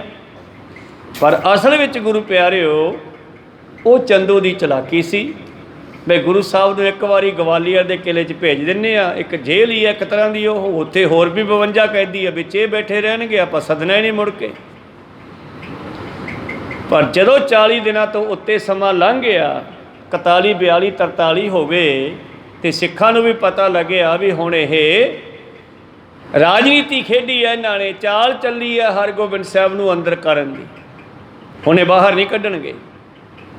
ਇੱਧਰੋਂ ਮਾਤਾ ਗੰਗਾ ਜੀ ਬਾਬਾ ਬੁੱਢਾ ਜੀ ਨੂੰ ਕਹਿਣ ਲੱਗੇ, ਬਾਬਾ ਜੀ ਤੁਸੀਂ ਜਾਓ, ਮੈਨੂੰ ਲੱਗਦਾ ਕੋਈ ਚਾਲ ਚੱਲੀ ਹੈ ਇਹਨਾਂ ਸਰਕਾਰਾਂ ਨੇ, ਮੇਰੇ ਪੁੱਤਰ ਨੂੰ ਅੰਦਰੋਂ ਤੁਸੀਂ ਕੱਢ ਕੇ ਲਿਆ ਸਕਦੇ ਹੋ, ਜੋ ਵੀ ਕਰਨਾ ਪਵੇ ਕਰੋ ਜਾ ਕੇ। ਬਾਬਾ ਬੁੱਢਾ ਜੀ ਇੱਥੋਂ ਚੱਲੇ। ਅੱਜ ਜਿਹੜੀ ਸ਼ਾਮ ਨੂੰ ਇੱਥੇ ਸ਼ਬਦ ਚੌਂਕੀ ਲੱਗਦੀ ਹੈ ਨਾ, ਇਹ ਬਾਬਾ ਬੁੱਢਾ ਜੀ ਨੇ ਪਹਿਲੀ ਵਾਰ ਉੱਥੇ ਚਲਾਈ ਸੀਗੀ। ਕਿਲੇ ਦੇ ਆਸੇ-ਪਾਸੇ ਸ਼ਾਮ ਨੂੰ ਇਕੱਠੇ ਹੋ ਕੇ ਸੰਗਤਾਂ ਨੇ ਸ਼ਬਦ ਚੌਂਕੀ ਲਾਉਣੀ। ਕਹੋ ਸਤਨਾਮ। ਸ਼ਬਦ ਗਾਉਣੇ।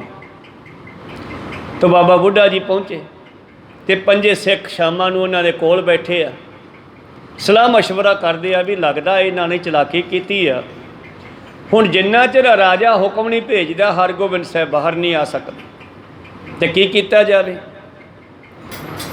ਸਲਾਹ ਮਸ਼ਵਰਾ ਹੋਇਆ। ਬਾਬਾ ਬੁੱਢਾ ਜੀ ਕਹਿੰਦੇ ਕਰਾਮਾਤ ਵਰਤੋ। ਕਹਿੰਦੇ ਮਹਾਰਾਜ ਗੁਰੂ ਸਾਹਿਬ ਲੜ ਪੈਣਗੇ, ਹਰਗੋਬਿੰਦ ਸਾਹਿਬ ਦਾ ਹੁਕਮ ਨਹੀਂ ਕਰਾਮਾਤ ਵਿਖਾਉਣ ਦਾ।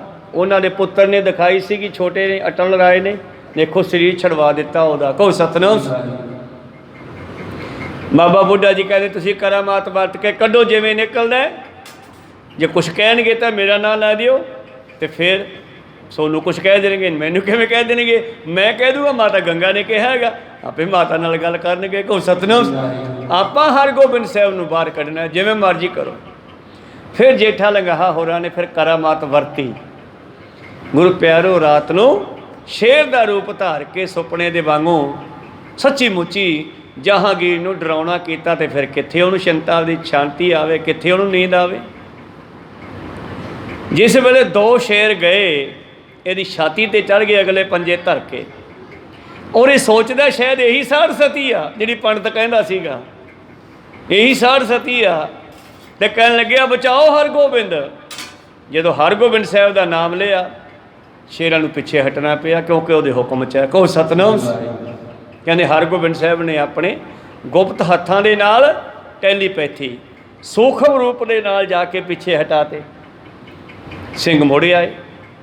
ਤੜਕੇ ਕਹਿੰਦਾ ਰਾਤ ਮੈਨੂੰ ਇੱਦਾਂ ਸੁਪਨਾ ਆਇਆ ਜਿਵੇਂ ਸ਼ੇਰ ਖਾ ਜਾਣਗੇ।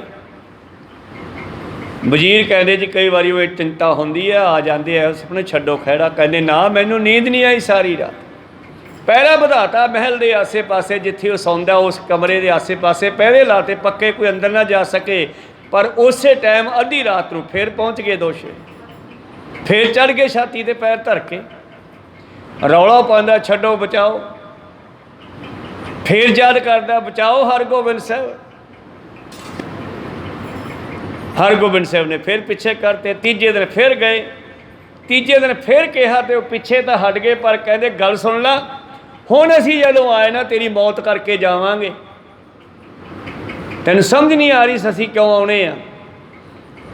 ਫਿਰ ਵੈਦਾਂ ਨੂੰ ਸਾਦਾ ਹੈ, ਆਪਣੇ ਰਾਜ ਬ੍ਰਾਹਮਣਾਂ ਨੂੰ ਸਾਦਾ, ਰਿਸ਼ੀਆਂ ਸਾਧੂ ਪੁੱਛਦਾ ਵੀ ਕਾਰਨ ਕੀ ਹੈ, ਕੋਈ ਨਹੀਂ ਦੱਸਦਾ। ਸਾਈਂ ਮੀਆਂ ਮੀਰ ਨੂੰ ਪਤਾ ਲੱਗਿਆ, ਕਹਿੰਦੇ ਉਹਨੇ ਆ ਕੇ ਸਮਝਾਇਆ। ਤੇ ਅਖੀਰ ਗੁਰੂ ਪਿਆਰਿਓ ਜਦ ਵੈਦ ਆਉਂਦੇ ਆ ਤੇ ਫਿਰ ਇਹਨਾਂ ਵੈਦਾਂ ਵਿੱਚ ਉਹਨਾਂ ਪੰਜਾਂ ਸਿੱਖਾਂ 'ਚੋਂ ਭਾਈ ਜੇਠੇ ਲੰਗਾਏ ਹੋਰਾਂ 'ਚੋਂ ਇੱਕ ਸਿੰਘ ਵੈਦ ਬਣ ਕੇ ਆ ਗਿਆ। ਟੈਚੀ ਜਿਹਾ ਲੈ ਲਿਆ, ਵਿੱਚ ਦਵਾਈਆਂ ਜੀਆਂ ਪਾ ਲਈਆਂ, ਚੂਰਨ ਚਾਰਨ ਜੇ ਹੋਰ ਸਮਾਨ ਪਾ ਲਿਆ। ਵੈਦ ਸਾਰੇ ਨਬਜ਼ਾਂ ਵੇਖ ਵੇਖ ਦੱਸਦੇ ਆ ਰਾਜਾ ਸਾਹਿਬ ਤੁਹਾਨੂੰ ਇਹਦਾ ਕੀ ਕਾਰਨ ਹੋ ਸਕਦਾ, ਬਹੁਤ ਕੁਝ ਦੱਸਦੇ ਆ। ਉਹਦੇ ਵਜ਼ੀਰਾਂ ਨੂੰ ਕਹਿਣ ਲੱਗੇ ਭਾਈ ਸਾਹਿਬ ਜੀ, ਕਹਿੰਦੇ ਜੀ ਅਸੀਂ ਵੀ ਕੁਝ ਦੱਸ ਸਕਦੇ ਹਾਂ। ਕਹਿੰਦੇ ਤੂੰ ਕਿੱਥੋਂ ਆਇਆ? ਕਹਿੰਦੇ ਪਰਮੇਸ਼ਰ ਨੇ ਭੇਜਿਆ, ਮੈਨੂੰ ਮਿਲਾਓ ਵੈਦ ਆਪਣੇ ਤੁਹਾਡੇ ਰਾਜੇ ਨਾਲ। ਪੁੱਛਿਆ ਜੀ ਇੱਕ ਵੈਦ ਹੋਰ ਆਇਆ, ਉਹ ਮਿਲਾਈਏ। ਕਹਿੰਦੇ ਲਿਆਓ। ਅੱਗੇ ਆਇਆ ਸਿੰਘ, ਹਾਂ ਦੱਸ ਭਾਈ ਲੈ ਵੇਖ ਬਾਂਹ। ਕਹਿੰਦੇ ਬਾਂਹ ਵੇਖਣ ਦੀ ਲੋੜ ਨਹੀਂ, ਤੇਰਾ ਮੂੰਹ ਦੇਖ ਕੇ ਦੱਸ ਦੂੰਗਾ ਤੈਨੂੰ ਕੀ ਹੋਇਆ। ਕਹੋ ਸਤਨਾਮ। ਕਹਿੰਦੇ ਦੱਸ ਫਿਰ। ਕਹਿੰਦੇ ਆਏ ਸਾਰਿਆਂ ਸਾਹਮਣੇ ਦੱਸਦਾ, ਥੋੜ੍ਹਾ ਸਾਈਡ 'ਤੇ ਆ ਜਾ, ਤੇਰੀ ਇਕੱਲੇ ਦੀ ਬਿਮਾਰੀ ਹੈ ਇਹ, ਐਨੇ ਲੋਕਾਂ 'ਚ ਨਹੀਂ ਦੱਸੀਦਾ ਹੁੰਦਾ। ਇਕੱਲਾ ਹੋ ਗਿਆ, ਇਕੱਲਾ ਲਿਆ। ਕਹਿੰਦੇ ਗੱਲ ਸੁਣ, ਤੂੰ ਕਿਸੇ ਰੱਬ ਦੇ ਪੈਰ ਨੂੰ ਦੁੱਖ ਦਿੱਤਾ? ਕਹਿੰਦਾ ਨਹੀਂ। ਨਹੀਂ ਕਿਉਂ? ਮੈਨੂੰ ਲੱਗਦਾ ਜਿਵੇਂ ਤੂੰ ਸਿੱਖਾਂ ਦੇ ਗੁਰੂ ਨੂੰ ਗਵਾਲੀਅਰ ਭੇਜਿਆ, ਮੁੜ ਕੇ ਸੱਦਿਆ ਨਹੀਂ। ਹਾਂ ਯਾਰ ਭੇਜਿਆ ਤਾਂ ਸੀਗਾ। ਕਿੰਨੇ ਦਿਨਾਂ ਵਾਸਤੇ? 40 ਦਿਨਾਂ ਵਾਸਤੇ। ਤੇ ਅੱਜ ਕਿੰਨੇ ਹੋ ਗਏ? ਕਹਿੰਦਾ 43 ਹੋ ਗਏ। ਕਹਿੰਦੇ ਬਸ ਉਹੀ ਬਿਮਾਰੀ ਹੈ, ਜਿੰਨਾ ਚਿਰ ਉਹ ਬਾਹਰ ਨਹੀਂ ਆਉਂਦੇ ਤੈਨੂੰ ਸ਼ੇਰਾਂ ਨੇ ਛੱਡਣਾ ਨਹੀਂ ਅੱਜ ਆ ਗਏ ਤਾਂ ਮਾਰ ਕੇ ਜਾਣਗੇ। ਫਿਰ ਵਜ਼ੀਰਾਂ ਨਾਲ ਗੱਲ ਕਰਦਾ ਵੀ ਗੱਲ ਤਾਂ ਆਹ ਹੈ, ਵਿੱਚੋਂ ਬਿਮਾਰੀ ਤਾਂ ਇਹ ਸਾਰੀ ਛਿੜਕਾਈ ਉਹਨਾਂ ਦੀ ਚਲਾਈ ਹੋਈ ਹੈ। ਜਾ ਵਜ਼ੀਰ ਖਾਂ ਲੈ ਕੇ ਆ। ਪਰ ਗੱਲ ਸੁਣ ਕਿਵੇਂ ਕਰੀਏ? ਵਜ਼ੀਰ ਖਾਂ ਛੱਡਣ ਨਾਲ ਹੀ ਫਾਇਦਾ, ਮਾਰਨ ਲਿਆਉਣ ਦਾ ਫਾਇਦਾ ਉਹਨਾਂ ਨੂੰ। ਕਹਿੰਦੇ ਜਾ ਲੈ ਕੇ ਆ। ਲੈਣ ਗਿਆ ਤੇ ਹਰਗੋਬਿੰਦ ਸਾਹਿਬ ਨੇ ਜਵਾਬ ਦੇ ਦਿੱਤਾ, ਕਹਿੰਦੇ ਅਸੀਂ ਤਾਂ ਨਹੀਂ ਜਾਂਦੇ ਜੀ, ਕਿਉਂਕਿ ਜਦ ਤੁਰਨ ਲੱਗੇ ਉਹ 52 ਜਿਹੜੇ ਰਾਜੇ ਸੀ ਅੰਦਰ ਕੈਦੀ, ਉਹ ਕਹਿੰਦੇ ਤੁਹਾਡੇ ਕਰਕੇ ਤਾਂ ਸਾਨੂੰ ਚੰਗਾ ਪੋਸ਼ਣ ਮਿਲ ਗਿਆ, ਕਿਉਂਕਿ ਜਿੰਨਾ ਖਜ਼ਾਨੇ 'ਚੋਂ ਪੈਸਾ ਜਾਂਦਾ ਉਹਦਾ ਕੜਾਹ ਪ੍ਰਸ਼ਾਦ ਬਣਾ ਕੇ ਉਹਨਾਂ ਨੂੰ ਛਕਾ ਦਿੰਦੇ। ਆਪ ਰੋਟੀ ਖਾਂਦੇ ਸਿੱਖਾਂ ਦੀ 10 ਨੌਹਾਂ ਦੀ ਕਿਰਤ ਦੀ ਬਣਾ ਕੇ। ਕਹੋ ਸਤਨਾਮ। 2 ਸਿੱਖ ਥੱਲੇ ਠਠਿਆਰਿਆਂ ਦੇ ਭਾਂਡੇ ਘੜਦੇ ਜਾ ਕੇ, ਫਿਰ ਉਹ ਪੈਸੇ ਦੀ ਰੋਟੀ ਬਣਾਉਂਦੇ, ਪਹਿਲਾਂ ਗੁਰੂ ਸਾਹਿਬ ਨੂੰ ਖਵਾਉਂਦੇ, ਬਚੀ ਉਹ ਪੰਜੇ ਖਾ ਲੈਂਦੇ। ਕਹੋ ਸਤਨਾਮ ਸਿੰਘ। ਕਹਿੰਦੇ ਜੀ ਤੁਸੀਂ ਨਾ ਜਾਓ ਜਾਂ ਸਾਨੂੰ ਲੈ ਕੇ ਜਾਓ। ਤੇ ਪਾਤਸ਼ਾਹ ਕਹਿੰਦੇ ਵੀ ਮੈਂ ਨਹੀਂ ਜਾਂਦਾ। ਉਹ ਕਹਿੰਦੇ ਕਿਉਂ ਨਹੀਂ ਜਾਂਦੇ? ਕਹਿੰਦੇ ਵੀ ਆ ਸਾਰੇ ਕੈਦੀ ਛੱਡਣੇ ਪੈਣਗੇ। ਵਜ਼ੀਰ ਖਾਂ ਮੁੜ ਕੇ ਆਉਂਦਾ। ਇਹ ਗੁਰੂ ਘਰ ਬਾਰੇ ਵੀ ਜਾਣਦਾ ਸੀਗਾ। ਇਹਦਾ ਜਲੋਧਰ ਦਾ ਰੋਗ 5ਵੇਂ ਪਾਤਸ਼ਾਹ ਨੇ ਹਟਾਇਆ ਸੀ। ਕਹੋ ਸਤਨਾਮ। ਇਹ ਸਮਝਾਉਂਦਾ ਰਾਜਾ ਸਾਹਿਬ ਹੁਣ ਕਿਵੇਂ ਕਰੀਏ ਦੱਸੋ? ਰਾਜਾ ਕਹਿੰਦਾ ਯਾਰ ਇਹ ਬਾਹਰ ਆ ਕੇ ਰਾਜੇ ਸਾਰੇ ਫਿਰ ਤਰਥੱਲੀ ਮਚਾ ਦੇਣਗੇ, ਜੰਗ ਕਰਨਗੇ। ਕਹਿੰਦੇ ਵੇਖੋ ਗੱਲ ਸੁਣੋ, ਰਾਜ ਭਾਗ ਤਾਂ ਰਹਿ ਗਿਆ ਪਰੇ, ਜਾਨ ਬਚੀ ਤੋਂ ਲੱਖੋਂ ਪਾਏ, ਪਹਿਲਾਂ ਆਪਦੀ ਜਾਨ ਬਚਾ, ਉਹਨਾਂ ਦੀ ਫਿਰ ਦੇਖੀ ਜਾਊਗੀ। ਕਹਿੰਦਾ ਚਲੋ ਜਿੰਨੇ ਕੋਲ ਦਾ ਪੱਲਾ ਫੜ ਕੇ ਨਿਕਲ ਗਏ ਹੋਣਗੇ ਲਿਆਓ। ਤੇ ਉਧਰ ਗੁਰੂ ਸਾਹਿਬ ਵੀ ਫਿਰ ਰਾਜਿਆਂ ਦੇ ਰਾਜੇ ਹੈ, ਉਹਨੇ 52 ਕਲੀਆਂ ਵਾਲਾ ਚੋਲਾ ਤਿਆਰ ਕਰਵਾ ਲਿਆ ਪਹਿਲਾਂ ਹੀ। ਤੇ ਉਹਨਾਂ 52 ਰਾਜਿਆਂ ਨੂੰ ਫਿਰ ਕਿਲੇ 'ਚੋਂ ਬਾਹਰ ਕੱਢਿਆ। ਇਸ ਕਰਕੇ ਗੁਰੂ ਸਾਹਿਬਾਨ ਜੀ ਦੇ ਬਾਰੇ ਆਪਾਂ ਗੱਲ ਕਰ ਰਹੇ ਸੀ ਵੀ ਜਿਹੜਾ ਤੇਰੇ ਨਾਲ ਵੈਰ ਪਾ ਲਵੇ ਫਿਰ ਉਹ ਰਾਤ ਨੂੰ ਸੁੱਖ ਦੀ ਨੀਂਦ ਨਹੀਂ ਸੌਂ ਸਕਦਾ। ਬਾਹਰ ਭਾਵੇਂ ਹੱਸ ਕੇ ਵਿਖਾਉਂਦਾ ਰਹੇ, ਬਾਹਰ ਭਾਵੇਂ ਦੁਨੀਆ ਨੂੰ ਹੱਸ ਕੇ ਵਿਖਾਉਂਦਾ ਰਹੇ, ਪਰ ਜਦੋਂ ਇਕੱਲਾ ਅੰਦਰ ਹੁੰਦਾ ਨਾ, ਉਹ ਚਾਹੇ ਅੱਜ ਦੇ ਰਾਜੇ ਤੇ ਚਾਹੇ ਪੁਰਾਣੇ ਰਾਜੇ, ਉਹ ਰਾਤ ਨੂੰ ਸੋਚਾਂ 'ਚ ਹੀ ਡੁੱਬੇ ਰਹਿੰਦੇ ਆ ਵੀ ਕੀ ਕਰੀਏ ਹੁਣ। ਪੰਗਾ ਤਾਂ ਲੈ ਲਿਆ, ਨਾ ਪਿੱਛੇ ਹਟਣ ਜੋਗਾ ਹੈ, ਨਾ ਅੱਗੇ ਵਧਣ ਜੋਗਾ ਹੈ। ਕਹੋ ਸਤਿਨਾਮ। ਜਿਵੇਂ ਨਾ ਕਾਨੂੰਨਾਂ ਨੂੰ ਹੁਣ ਫੇਲ ਕਰਨ ਜੋਗਾ, ਨਾ ਪਾਸ ਕਰਨ ਜੋਗਾ। ਜੇ ਪਾਸ ਕਰਦਾ ਤੇ ਸਿੰਘ ਨਹੀਂ ਛੱਡਦੇ, ਕਿਸਾਨ ਲੜਦੇ ਹੈ। ਜੇ ਨਹੀਂ ਪਾਸ ਕਰਦਾ ਤੇ ਜਿਨ੍ਹਾਂ ਦੇ ਪਾਸ ਤੇ ਬਣਾਏ ਆ ਫਿਰ ਉਹ ਲੜਦੇ ਆ ਵੀ ਤੂੰ ਕਰ ਪਾਸ। ਫਸ ਗਿਆ, ਹੁਣ ਰਾਤ ਨੂੰ ਨੀਂਦ ਨਹੀਂ ਆਉਂਦੀ ਹੋਣੀ, ਬਾਹਰ ਭਾਵੇਂ ਹੱਸਦਾ ਫਿਰੇ। ਕਹੋ ਸਤਿਨਾਮ। ਇਸੇ ਤਰ੍ਹਾਂ ਹੀ ਉਹ ਰਾਜਾ ਜਹਾਂਗੀਰ ਦੀ ਹਾਲਤ ਹੋ ਗਈ। ਅਖੀਰ ਗੁਰੂ ਸਾਹਿਬ ਨੂੰ ਬੁਲਾਉਣਾ ਪਿਆ, ਮਹਾਰਾਜ ਤੇਰੇ ਨਾਲ ਵੈਰ ਪਾ ਕੇ ਕੋਈ ਸੁੱਖ ਦੀ ਨੀਂਦ ਨਹੀਂ ਸੌਂ ਸਕਦਾ। ਤੇਰਾ ਤਾਂ ਨਗਾਰਾ ਸੁਣ ਕੇ ਰਾਤ ਨੂੰ ਛਾਤੀ ਐ ਧੜਕਦੀ ਐ। ਤਲ ਕੀ ਚਲਤ ਮੈਂ ਹਾਲਤ ਹਲਤ ਕੋਲ ਪੂਰਮ ਕਾਲ ਫਣੀ ਫਨ ਸਕਤ ਹੈ। ਪਰ ਜਦੋਂ ਤੇਰਾ ਨਗਾਰਾ ਵੱਜਦਿਆਂ ਕੰਬਣ ਲੱਗ ਜਾਂਦੇ ਆ, ਜਦੋਂ ਦਲ ਚੱਲ ਪਵੇ ਤੇਰਾ, ਜਦ ਤੂੰ ਫੌਜਾਂ ਲੈ ਕੇ ਤੁਰ ਪਵੇਂ ਤੇ ਧਰਤੀ ਵੀ ਹੱਲਣ ਲੱਗ ਜਾਂਦੀ ਹੈ। ਧਰਤੀ ਦੇ ਹੇਠਲੇ ਪਤਾਲ ਦੇ ਲੋਕ ਉਹ ਵੀ ਹੱਲਣ ਲੱਗ ਜਾਂਦੇ ਹਨ। ਸ਼ੇਸ਼ਨਾਗ ਵੀ ਘਬਰਾ ਜਾਂਦਾ ਹੈ ਵੀ ਇਹ ਕਿਹੜੀ ਸ਼ਕਤੀ ਮੇਰੇ ਉੱਤੇ ਚੱਲ ਰਹੀ ਹੈ। ਪ੍ਰਬਲ ਪ੍ਰਤਾਪੀ ਬਾਦਸ਼ਾਹ ਗੁਰੂ ਗੋਬਿੰਦ ਜੀ ਤੇਰੇ ਪੈ ਭੀਖ ਭਾਰੀ ਭੂਪ ਸਸਕਤ ਹੈ। ਪ੍ਰਬਲ ਪ੍ਰਤਾਪੀ ਉਹ ਵੱਡੇ ਪ੍ਰਤਾਪ ਵਾਲੇ ਆ, ਬਹੁਤੇ ਬਲ ਵਾਲੇ ਆ ਪਾਤਸ਼ਾਹ ਗੁਰੂ ਗੋਬਿੰਦ ਸਿੰਘ ਜੀ। ਤੇਰੇ ਭੈ ਭੀਤ, ਤੇਰੇ ਡਰ ਦੇ ਅੰਦਰ ਭਾਰੀ ਭੂਪ ਸਸਕਤ ਹੈ। ਸਿਸਕੀਆਂ ਲੈਂਦੇ ਨੇ ਅੰਦਰ ਬੈਠੇ ਸਹਿਕਦੇ ਹੈ। ਹੋਤ ਭੂਮ ਚਾਲ ਦਿਗ ਬਾਲ ਪਾਈ ਮਾਲ ਹੋਤ ਹਲਕੇ ਹਲ ਹਾਥੀ ਮਾਥੇ ਮਸਕਤ ਹੈ। ਜਦੋਂ ਜੰਗ ਦੇ ਮੈਦਾਨ ਚੱਲ ਪੈਂਦਾ, ਜੰਗ ਦੇ ਮੈਦਾਨ ਵੱਲ, ਤਾਂ ਧਰਤੀ ਤੇ ਭੁਚਾਲ ਆ ਜਾਂਦੇ ਆ। ਹੋਏ ਭੂਮ ਚਾਲ ਧਰਤੀ ਦਾ ਹੱਲਣਾ, ਧਰਤੀ ਤੇ ਭੁਚਾਲ ਆ ਜਾਂਦੇ ਆ। ਦਿਗਪਾਲ ਦੇਵਲੋਕ ਦੇ ਰਾਜੇ ਵੀ ਡਰ ਜਾਂਦੇ ਆ, ਦੇਵਲੋਕ ਦੇ ਦੇਵਤੇ ਵੀ ਡਰ ਜਾਂਦੇ ਆ ਤੇ ਤੁਹਾਡੇ ਚਰਨਾਂ ਵਿੱਚ ਮੱਥੇ ਰਗੜਦੇ ਆ। ਹਲਕੇ ਹਲਾ ਹਲ ਹਾਥੀ ਮਾਥੇ ਮਸਕਤ ਹੈ। ਇਸ ਤਰ੍ਹਾਂ ਮਸਤ ਹਾਥੀ ਵੀ ਤੇਰੇ ਚਰਨਾਂ ਵਿੱਚ ਝੁਕਦੇ ਹਨ। ਮਹਾਬਾਹੂ ਵੀਰ ਗੁਰੂ ਗੋਬਿੰਦ ਤਿਹਾਰੇ ਰੂਸ ਬੈਰਨ ਕੀ ਬਦੁਬਾਨਾ ਬਨ ਬਿਲ ਖਾਨੀ ਹੈ। ਉਹ ਲੰਮੀਆਂ ਬਾਹਾਂ ਵਾਲੇ ਗੁਰੂ ਗੋਬਿੰਦ ਸਿੰਘ, ਤੁਹਾਡਾ ਕ੍ਰੋਧ ਵੇਖ ਕੇ ਤਾਂ ਵੈਰੀ ਪਹਾੜੀਆਂ ਦੀਆਂ ਇਸਤਰੀਆਂ ਆਪਣੇ ਘਰਾਂ ਵਿੱਚ ਦੁਖੀ ਹਨ। ਕਰੁਣਾ ਗਵਨ ਭੂਲ ਪਵਨ ਕੇ ਭੀਤਰ ਤੇ ਚੜ੍ਹਦੀ ਬਹਾਰ ਨਿਰਾਤਾਰ ਅਕੁਲਾਨੀ ਹੈ। ਕਵੀ ਕਹਿੰਦਾ ਤੁਸੀਂ ਘਰੋਂ ਬਾਹਰ ਨਾ ਜਾਇਆ ਕਰੋ, ਦੁਸ਼ਮਣ ਦੁਖੀ ਬਹੁਤ ਹੁੰਦੇ ਆ। ਕਹੋ ਸਤਿਨਾਮ। ਆ ਸੂਰਜ ਚੜ੍ਹਦਾ ਨਾ, ਸੰਸਾਰ ਸੁਖੀ ਹੁੰਦਾ ਪਰ ਉੱਲੂ ਦੁਖੀ ਹੁੰਦੇ ਆ। ਮਹਾਰਾਜ ਤੁਸੀਂ ਘਰ ਹੀ ਰਿਹਾ ਕਰੋ। ਜਦੋਂ ਘਰੋਂ ਬਾਹਰ ਨਿਕਲਦੇ ਹੋ, ਆ ਪਹਾੜੀ ਰਾਜੇ ਤੇ ਰਾਜਿਆਂ ਦੀਆਂ ਰਾਣੀਆਂ ਥਰ ਥਰ ਕੰਬਦੀਆਂ, ਘਬਰਾ ਜਾਂਦੀਆਂ। ਤੁਸੀਂ ਆਪਣੇ ਘਰ ਵਿੱਚ ਰਿਹਾ ਕਰੋ, ਘਰੋਂ ਬਾਹਰ ਨਾ ਜਾਇਆ ਕਰੋ, ਨਹੀਂ ਤਾਂ ਪਹਾੜਾਂ ਤੇ ਚੜ੍ਹਦੀਆਂ ਘਬਰਾ ਜਾਣਗੀਆਂ। ਸੁੰਦਰ ਸਰੋਜ ਮੁਖੀ ਦੁਖੀ ਪਈ ਭੁੱਖ ਪਿਆਸ ਪਤਨ ਸੋਖੀ ਜੇ ਕਹੇ ਮੋਤਨ ਮੈਂ ਪਾਣੀ ਹੈ। ਔਰ ਆਪਣੇ ਰਾਜਿਆਂ ਨਾਲ ਲੜਦੀਆਂ ਘਰ ਵਿੱਚ ਉਹ, ਤੁਸੀਂ ਕਿੱਥੋਂ ਗੁਰੂ ਗੋਬਿੰਦ ਸਿੰਘ ਨਾਲ ਲੜਾਈ ਵਿੱਢ ਲਈ ਹੈ। ਕਹੋ ਸਤਿਨਾਮ। ਤੁਸੀਂ ਕਿਉਂ ਗੁਰੂ ਗੋਬਿੰਦ ਸਿੰਘ ਨਾਲ ਲੜਾਈ ਵਿੱਢੀ ਹੈ। ਉਹ ਸੁੰਦਰ ਸਰੋਜਮੁਖੀ ਭਾਵ ਸੁੰਦਰ ਸੂਰਜ ਵਰਗੇ ਚਮਕਣ ਵਾਲੇ ਚਿਹਰੇ ਵਾਲੀਆਂ ਦੁਖੀ ਹੋ ਜਾਂਦੀਆਂ, ਭੁੱਖੀਆਂ ਪਿਆਸੀਆਂ ਰਹਿੰਦੀਆਂ, ਪਤਨ ਸੁਖੀ 'ਚ ਪਤੀਆਂ ਤੇ ਖਿੱਚਦੀਆਂ। ਕਹੇ ਮੋਤਨ ਮੈਂ ਪਾਣੀ ਹੈ, ਉਹਨਾਂ ਦੀਆਂ ਅੱਖਾਂ ਦੇ ਵਿੱਚੋਂ ਪਾਣੀ ਵਗਦਾ ਰਹਿੰਦਾ। ਚੰਦ ਸੀ ਚਕੋਰ ਜਾਣੇ ਬਿਬ ਸੇ ਸੁਆ ਕੇ ਮਾਨੇ ਕੋਕਲ ਸੀ ਕਾਕ ਨਾਗ ਮੋਰਨ ਕੀ ਮਾਨੀ ਹੈ। ਚੰਦਰਮਾ ਦੀ ਚਕੋਰ ਮੁਖੜੇ ਨੂੰ ਚੰਦ ਪਿਆ ਸਮਝਦਾ ਹੈ, ਤੋਤਾ ਹੋਠਾਂ ਨੂੰ ਕੰਦੂਰ ਫਲ ਜਾਣਦਾ ਹੈ, ਤੇ ਉਹਨਾਂ ਦੀ ਆਵਾਜ਼ ਤੋਂ ਉਹਨਾਂ ਨੂੰ ਕੋਇਲ ਤੇ ਮੋਰ ਉਹਨਾਂ ਦੀਆਂ ਜਿਹੜਾ ਹੈ ਸੁੰਦਰ ਸਰੀਰ, ਗੁੱਤਾਂ ਜਿਹੜੀਆਂ ਉਹਨਾਂ ਨੂੰ ਨਾਗਣੀਆਂ ਲੱਗਦੀਆਂ, ਭਾਵ ਉਹਨਾਂ ਨੂੰ ਆਪਣੀ ਸੁੰਦਰਤਾ ਵੀ ਚੰਗੀ ਨਹੀਂ ਲੱਗਦੀ। ਰਾਜਿਆਂ ਨਾਲ ਲੜਦੀਆਂ ਆਪਣੇ ਘਰ ਵਾਲਿਆਂ ਨਾਲ, ਤੇ ਰਾਜੀ ਇੰਨੇ ਜਿੱਦੀ ਹੁੰਦੀ ਆ ਉਹਨਾਂ ਦੀ ਮੰਨਦਾ ਕੋਈ ਨਹੀਂ। ਕੋ ਸਤਿਨਾਮ। ਚੜ੍ਹ ਕੇ ਆ ਜਾਂਦੇ ਆ ਗੁਰੂ ਸਾਹਿਬ ਦੇ ਵੱਲ, ਤੇ ਅੱਗੋਂ ਫਿਰ ਗੁਰੂ ਸਾਹਿਬ ਉਹਨਾਂ ਨੂੰ ਗੁਰੂ ਪਿਆਰਿਓ ਲੋਹੇ ਦੇ ਚਨੇ ਚਵਾ ਦਿੰਦੇ ਆ। ਫਿਰ ਬਹੁਤ ਸਾਰੇ ਰਾਜੇ ਤੇ ਉਹਨਾਂ ਦੇ ਬੱਚੇ ਜਦ ਮਰ ਜਾਂਦੇ ਆ, ਫਿਰ ਉਹ ਰਾਣੀਆਂ ਵਿਚਾਰੀਆਂ ਘਰੇ ਦੁਖੀ ਹੁੰਦੀਆਂ।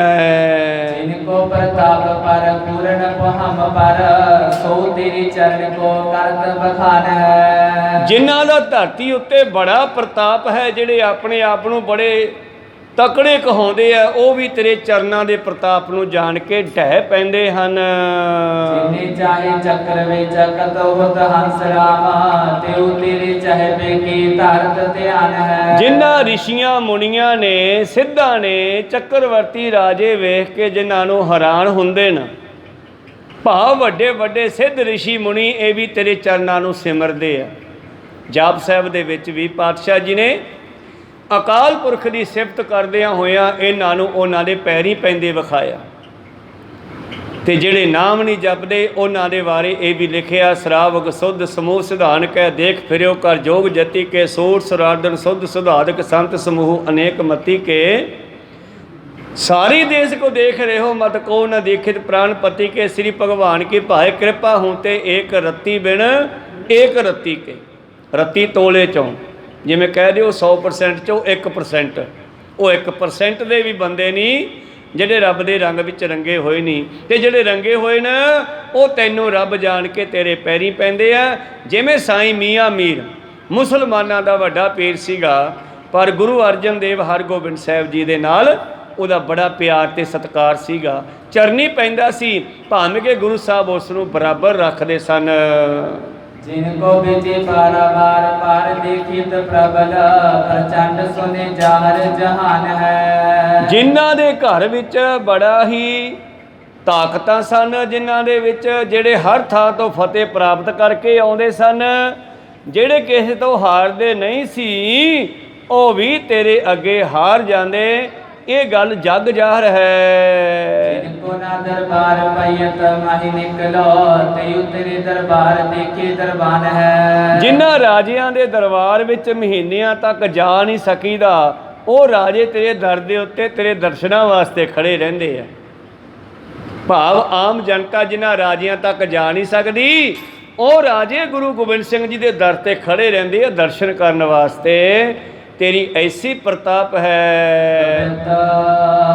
कारण से दाता हो विदाता, मही मंडल के बैरी के बहंडन प्रचंड भूह भार को।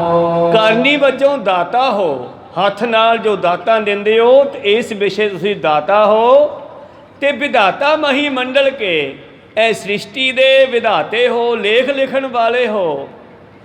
वैरी से बिहंडल के, ते दुश्मनां दे वास्ते ਤੁਸੀਂ ਫਿਰ ਤਲਵਾਰ ਦੀ ਨਿਆਈ ਹੋ, ਵੈਰੀ ਹੋ ਉਹਨਾਂ ਦੇ।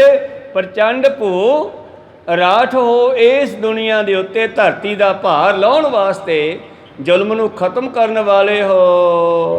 ਪੁਰਾਣ ਸੇ ਪੁਰਾਣਨ ਮੇ ਗਾਇਤਾ, ਸਾਚੇ ਗੁਰੂ ਗੋਬਿੰਦ ਆਧਾਰ ਨਿਰਾਧਾਰ ਕੋ। ਇਹ ਸੱਚੇ ਸਤਿਗੁਰੂ ਗੋਬਿੰਦ ਸਿੰਘ ਮਹਾਰਾਜ ਪੁਰਾਣਾਂ ਦੇ ਵਿੱਚ ਤੁਸੀਂ ਪੁਰਾਤਨ ਪੁਰਖ ਵਰਗੇ ਹੋ। ਜਿਹੜੀ ਪੁਰਾਣਾਂ ਦੇ ਵਿੱਚ, ਵੇਦਾਂ ਵਿੱਚ, ਗ੍ਰੰਥਾਂ ਵਿੱਚ ਪਰਮੇਸ਼ਰ ਦੀ ਮਹਿਮਾ ਕੀਤੀ ਗਈ ਹੈ ਨਾ, ਉਹ ਮੈਨੂੰ ਲੱਗਦਾ ਤੁਹਾਡੀ ਕੀਤੀ ਗਈ ਆ। ਕਹੋ ਸਤਨਾਮ।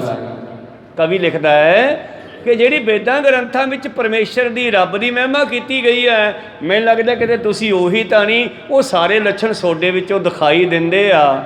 ਇਸ ਕਰਕੇ ਪੁਰਖ ਪੁਰਾਣ ਸੇ ਪੁਰਾਤਨ ਮੇ ਗਾਇਤ, ਸਾਚੇ ਗੁਰੂ ਗੋਬਿੰਦ ਆਧਾਰ ਨਿਰਾਧਾਰ ਹੋ। ਤੁਸੀਂ ਹੀ ਸਭ ਦੇ ਆਧਾਰ ਹੋ, ਪਰ ਤੁਹਾਡਾ ਕੋਈ ਉਧਾਰ ਨਹੀਂ। ਚੱਕਰ ਚੇਨ ਅਰ ਵਰਨ ਜਾਤਿ ਅਰ ਪਾਤ ਨਹਿਨ, ਜੇ ਰੂਪ ਰੰਗ ਅਰ ਰੇਖ ਪੇ, ਕੋ ਕਹਿ ਨਾ ਸਕਤ ਕਹੇ। ਅਚਲ ਮੂਰਤੀ ਅਨਭਉ ਪ੍ਰਕਾਸ਼, ਅਮਤੋਜ ਕਹਿਜੈ, ਕੋਟ ਇੰਦਰ ਇੰਦਰਾਨ, ਸ਼ਾਹੂ ਸ਼ਾਹਾਨ ਗਣਿਜੈ, ਤ੍ਰੈ ਭਵਨ ਮਹੀਪ ਸੁਰ ਨਰ ਅਸੁਰ, ਨੇਤ ਨੇਤ ਵੰਤਣ ਕਹਿਤ। ਇਹ ਗੱਲ ਗੁਰੂ ਗੋਬਿੰਦ ਸਿੰਘ ਜੀ ਪਰਮੇਸ਼ਰ ਨੂੰ ਕਹਿ ਰਹੇ ਨੇ, ਪਰ ਕਵੀ ਕਹਿੰਦੇ ਇਹ ਪਹਿਰਾ ਤਾਂ ਸੋਡੇ ਤੇ ਢੁਕਦਾ, ਇਹ ਤੁਸੀਂ ਹੋ। ਕੋ ਸਤਨਾਮ, ਇਹ 'ਚ ਕੋਈ ਸ਼ੱਕ ਵੀ ਨਹੀਂ। ਗੁਰ ਪਰਮੇਸ਼ਰ ਏਕੋ ਜਾਣ। ਤਾਂ ਕਹਿੰਦੇ ਮਹਾਰਾਜ ਤੁਸੀਂ ਉਹ ਪੁਰਾਤਨ ਪਰਮੇਸ਼ਰ ਹੋ ਜੋ ਸਭ ਦੇ ਆਸਰੇ ਹੋ, ਪਰ ਤੁਸੀਂ ਕਿਸੇ ਦੇ ਆਸਰੇ ਨਹੀਂ। ਜੌਨ ਤੇਰੀ ਕੀਰਤ ਜਗਾਤੋ ਜੰਬੂ ਦੀਪ ਕਹਿ ਪਸਰੇ ਉਜਾਰੋ ਪਰਸਤ ਪਾਰਾਵਾਰ ਕੋ। ਜੰਬੂ ਦੀਪ ਕਹਿੰਦੇ ਆ ਸਾਡੇ ਭਾਰਤ ਖੰਡ ਨੂੰ, ਪਹਿਲਾਂ ਜੰਬੂ ਦੀਪ ਕਹਿੰਦੇ ਸੀਗੇ। ਮੈਂ ਦੱਸਿਆ ਨਾ ਵੀ ਸਮੁੰਦਰ ਦੇ ਵਿੱਚ ਜਿਹੜੇ ਟਾਪੂ ਹਨ ਬਹੁਤ ਸਾਰੇ, ਇਸੇ ਤਰ੍ਹਾਂ ਹੀ ਸਾਡੀ ਵੀ ਇੱਕ ਧਰਤੀ ਸੀਗੀ, ਤੇ ਸਾਡੀ ਧਰਤੀ ਦਾ ਨਾਮ ਉਹਨਾਂ ਸਮਿਆਂ ਵਿੱਚ ਜੰਬੂ ਦੀਪ ਹੁੰਦਾ ਸੀ। ਫਿਰ ਇਹਦਾ ਨਾਮ ਭਰਤ ਖੰਡ ਪੈ ਗਿਆ, ਫਿਰ ਭਾਰਤ ਪੈ ਗਿਆ। ਜਿਹੜਾ ਹਿੰਦੁਸਤਾਨ ਹੈ ਇਹਦਾ ਨਾਮ ਨਹੀਂ ਹੈ। ਕਹੋ ਸਤਨਾਮ। ਇਹ ਤਾਂ ਧਰਿਆ ਹੋਇਆ ਬਾਅਦ ਦੇ ਵਿੱਚ, ਅਸਲ ਵਿੱਚ ਇਹਦਾ ਨਾਮ ਭਰਤ ਖੰਡ ਹੈ ਜਾਂ ਭਾਰਤ ਹੈ। ਕਹੋ ਸਤਨਾਮ। ਇੰਡੀਆ ਵੀ ਇਹਦਾ ਨਾਮ ਨਹੀਂ ਹੈ, ਉਹ ਅੰਗਰੇਜ਼ਾਂ ਨੇ ਰੱਖਿਆ। ਹਿੰਦੁਸਤਾਨ ਹਿੰਦੂਆਂ ਨੇ ਰੱਖਿਆ, ਜਦੋਂ ਇਹ ਮੁਸਲਮਾਨ ਤੇ ਹਿੰਦੂ ਦੋ ਪਾਰਟੀਆਂ ਬਣ ਗਈਆਂ। ਅਸਲ ਵਿੱਚ ਇਸ ਦਾ ਨਾਮ ਜੰਬੂਦੀਪ ਹੈ, ਭਰਤ ਖੰਡ ਹੈ, ਭਾਰਤ ਹੈ। ਅਸੀਂ ਭਾਰਤ ਦੇ ਵਾਸੀ ਹਾਂ ਤੇ ਇਹ ਭਾਰਤ ਬੜਾ ਲੰਬਾ ਚੌੜਾ ਸੀ। ਅਫਗਾਨਿਸਤਾਨ, ਇਹ ਸਾਰਾ ਪਾਕਿਸਤਾਨ, ਇਹ ਸਾਰਾ ਭਰਤ ਖੰਡ ਵੱਜਦਾ ਸੀ। ਕੋ ਸਤਨਾਮ। ਨਾ ਫਿਰ ਟੋਟੇ ਹੋ ਗਏ ਇਸ ਦੇ। ਇਸ ਕਰਕੇ ਹਿੰਦੁਸਤਾਨ ਇਹਦਾ ਨਾਮ ਨਹੀਂ ਹੈ, ਇਹ ਤਾਂ ਬਾਅਦ ਦੇ ਵਿੱਚ ਉਹਨਾਂ ਨੇ ਆਪਦਾ ਬਣਾਉਣ ਵਾਸਤੇ ਰੱਖਿਆ ਹੋਇਆ। ਵੈਸੇ ਸਭ ਦੀ ਧਰਤੀ ਹੈ, ਸਗਲੀ ਧਰਤੀ ਸਾਧਕੀ ਤਸਕਰ ਵੈਸੇ ਆਹੇ। ਇਹ ਧਰਤੀ ਤਾਂ ਨਾਮ ਜਪਣ ਵਾਲਿਆਂ ਵਾਸਤੇ ਬਣਾਈ ਸੀ, ਪਰ ਇਹਦੇ ਉੱਤੇ ਤਸਕਰ, ਚੋਰ, ਡਾਕੂ, ਲਟੇਰੇ ਵੀ ਪੈਦਾ ਹੋ ਗਏ। ਜਿਵੇਂ ਜ਼ਿਮੀਂਦਾਰ ਬੀਜਦਾ ਕਣਕ ਹੈ, ਪਰ ਵਿੱਚ ਉਹਦੇ ਘਾਹੀ ਤੇ ਹੋਰ ਘਾਹ ਫੂਸ ਪੌਦੇ ਉਗਰੇ ਆਉਂਦੇ ਨੇ। ਇਸ ਕਰਕੇ ਪਾਤਸ਼ਾਹ ਜੀ ਕੀ ਕਹਿ ਰਹੇ ਹਨ, ਜੌਨ ਤੇਰੀ ਕੀਰਤ ਜਗਾਤੋ ਜੰਬੂਦੀਪ ਕਹਿ ਕੈ। ਇਹ ਸਾਰੀ ਧਰਤੀ ਦੇ ਉੱਤੇ ਤੇਰੀ ਕੀਰਤੀ ਨੂੰ ਅਸੀਂ ਦੀਵੇ ਬਣਾ ਬਣਾ ਕੇ ਜਗਾ ਰਹੇ ਹਾਂ। ਭਾਵ ਗਾਂ ਦੀਆਂ ਦੱਸਣਾ, ਜਿਵੇਂ ਆਪਾਂ ਗੁਰੂ ਸਾਹਿਬ ਦੀ ਸਿਫਤ ਨੂੰ ਤੁਹਾਨੂੰ ਦੱਸਦੇ ਹਾਂ, ਤੁਸੀਂ ਗਾਂ ਦੱਸੋਗੇ ਤਾਂ ਮਾਨੋ ਜਿਵੇਂ ਕੋਈ ਦੀਵਾ ਜਗਾ ਕੇ ਉਹਦਾ ਪ੍ਰਕਾਸ਼ ਦੱਸਣਾ। ਇਸੇ ਤਰ੍ਹਾਂ ਹੀ ਗੁਰੂ ਸਾਹਿਬ ਦੇ ਇਸ ਪਾਵਰ ਨੂੰ ਅਸੀਂ ਇਸ ਇਤਿਹਾਸ ਦੇ ਰਾਹੀਂ ਦੁਨੀਆ ਵਿੱਚ ਫੈਲਾਉਣਾ ਚਾਹੁੰਦੇ ਹਾਂ, ਦੱਸਣਾ ਚਾਹੁੰਦੇ ਹਾਂ ਕਿ ਸਾਡਾ ਗੁਰੂ ਗੋਬਿੰਦ ਸਿੰਘ ਜੀ ਕੀ ਹੈ, ਕੌਣ ਹਨ ਉਹ। ਤੇ ਕਵੀ ਕਹਿੰਦੇ ਤੇਰੇ ਬਾਰੇ ਅਸੀਂ ਸਾਰੀ ਧਰਤੀ ਦੇ ਉੱਤੇ ਪ੍ਰਚਾਰ ਕਰਦੇ ਹਾਂ। ਪੂਰਨ ਕੀ ਬੰਸ ਚਲ ਆਏ ਹੰਸ ਰਾਮ ਸਦਾ, ਗੁਨੀ ਸੋ ਉਦਾਰ ਤੋਰਾ ਦਰ ਦਰਬਾਰ ਕੋ। ਮਹਾਰਾਜ ਹੰਸ ਰਾਮ ਕਵੀ ਦੀ ਇਹ ਕਵਿਤਾ ਹੈ। ਕਹਿਣ ਲੱਗਿਆ ਗੁਰੂਆਂ ਦੇ ਵੰਸ਼ ਵਿੱਚ ਇਹ ਗੱਲ ਚੱਲੀ ਆਈ ਹੈ ਕਿ ਗੁਣੀਆਂ ਨਾਲ ਸਦਾ ਦਿਆਲੂ ਹੋ, ਤਲਵਾਰ ਖਿੱਚਣ ਵਾਲਿਆਂ ਦੇ ਨਾਲ ਸਦਾ ਤੁਸੀਂ ਵੀ ਬੰਦੂਕ ਵਾਲੇ ਹੋ, ਤੋੜਾ ਬੰਦੂਕ ਵਾਲੇ ਹੋ। ਜਿਸ ਵੇਲੇ ਗੁਰੂ ਪਿਆਰਿਓ ਹਮਾਯੂ, ਜਿਨ੍ਹਾਂ ਦਾ ਵੱਡਾ ਬਾਬਰ, ਤੇ ਬਾਬਰ ਨੂੰ 7 ਕੁਲਾਂ ਦਾ ਰਾਜ ਬਖਸ਼ਦਾ, ਤੇ ਹਮਾਯੂ ਕੋਲੋਂ ਖੋਲਿਆ ਕਿਸੇ ਰਾਜੇ ਨੇ, ਭਜਾਤਾ ਇਸ ਨੂੰ। ਜਿਉਂ ਭਜਾਇਆ ਉੱਥੋਂ ਭੱਜਿਆ, ਕਿਸੇ ਨੇ ਦੱਸਤਾ, ਕਹਿੰਦੇ ਤੁਹਾਡੇ ਵੱਡੇ ਨੇ ਰਾਜ ਲਿਆ ਸੀ ਬਾਬੇ ਨਾਨਕ ਦੇ ਦਰ ਤੋਂ ਸੇਵਾ ਕਰਕੇ, ਤੁਸੀਂ ਉਹਨਾਂ ਕੋਲੇ ਜਾਓ, ਫਿਰ ਮਿਹਨਤੀ ਕਰੋ। ਹਮਾਯੂ ਉੱਥੋਂ ਭੱਜਿਆ, ਸਿੱਧਾ ਖਡੂਰ ਸਾਹਿਬ ਪਹੁੰਚਿਆ। ਕੋ ਸਤਨਾਮ ਸੀ। ਜਦ ਖਡੂਰ ਸਾਹਿਬ ਆਇਆ ਤੇ ਅੱਗੇ ਦੂਸਰੇ ਪਾਤਸ਼ਾਹ ਗੁਰੂ ਅੰਗਦ ਦੇਵ ਜੀ ਬੱਚਿਆਂ ਨੂੰ ਪੜ੍ਹਾ ਰਹੇ ਆ, ਬੱਚਿਆਂ ਨਾਲ ਖੇਡ ਰਹੇ ਆ, ਬੱਚਿਆਂ ਵਿੱਚ ਮਸਤ ਹੋਏ ਬੈਠੇ ਆ। ਔਰ ਹਮਾਯੂ ਆਪਣੇ ਆਪ ਨੂੰ ਸੋਚਦਾ ਸੀ ਮੈਂ ਰਾਜਾ ਤੇ ਇਹ ਸਾਧ ਮੇਰੇ ਕਨੀ ਝਾਕਿਆ ਕਿਉਂ ਨਹੀਂ। ਕਹੋ ਸਤਨਾਮ। ਲਗਭਗ ਰਾਜੇ ਇਹੀ ਸੋਚਦੇ ਐ ਕਿ ਸਾਡੇ ਨਗਰ ਦਾ, ਸਾਡੇ ਦੇਸ਼ ਦਾ ਹਰੇਕ ਬੰਦਾ ਸਾਨੂੰ ਸਲਾਮ ਕਰਕੇ ਜਾਵੇ। ਕਹੋ ਸਤਨਾਮ। ਕਿਆ ਸੁਲਤਾਨ ਸਲਾਮ ਵੀ ਹੋਣਾ, ਅੰਧੀ ਕੋਠੀ ਤੇਰਾ ਨਾਮ ਨਹੀਂ। ਜਿਸ ਰਾਜੇ ਨੂੰ ਕੋਈ ਸਲਾਮ ਨਹੀਂ ਕਰਦਾ ਉਹ ਕਿਸ ਗੱਲ ਦਾ, ਤੇ ਜਿਸ ਘਰ ਦੇ ਵਿੱਚ ਇਸ ਹਿਰਦੇ ਰੂਪੀ ਕੋਠੀ ਵਿੱਚ ਨਾਮ ਨਹੀਂ ਹੈ ਉਹ ਉਸੇ ਰਾਜੇ ਵਰਗਾ ਹੀ ਸਮਝੋ।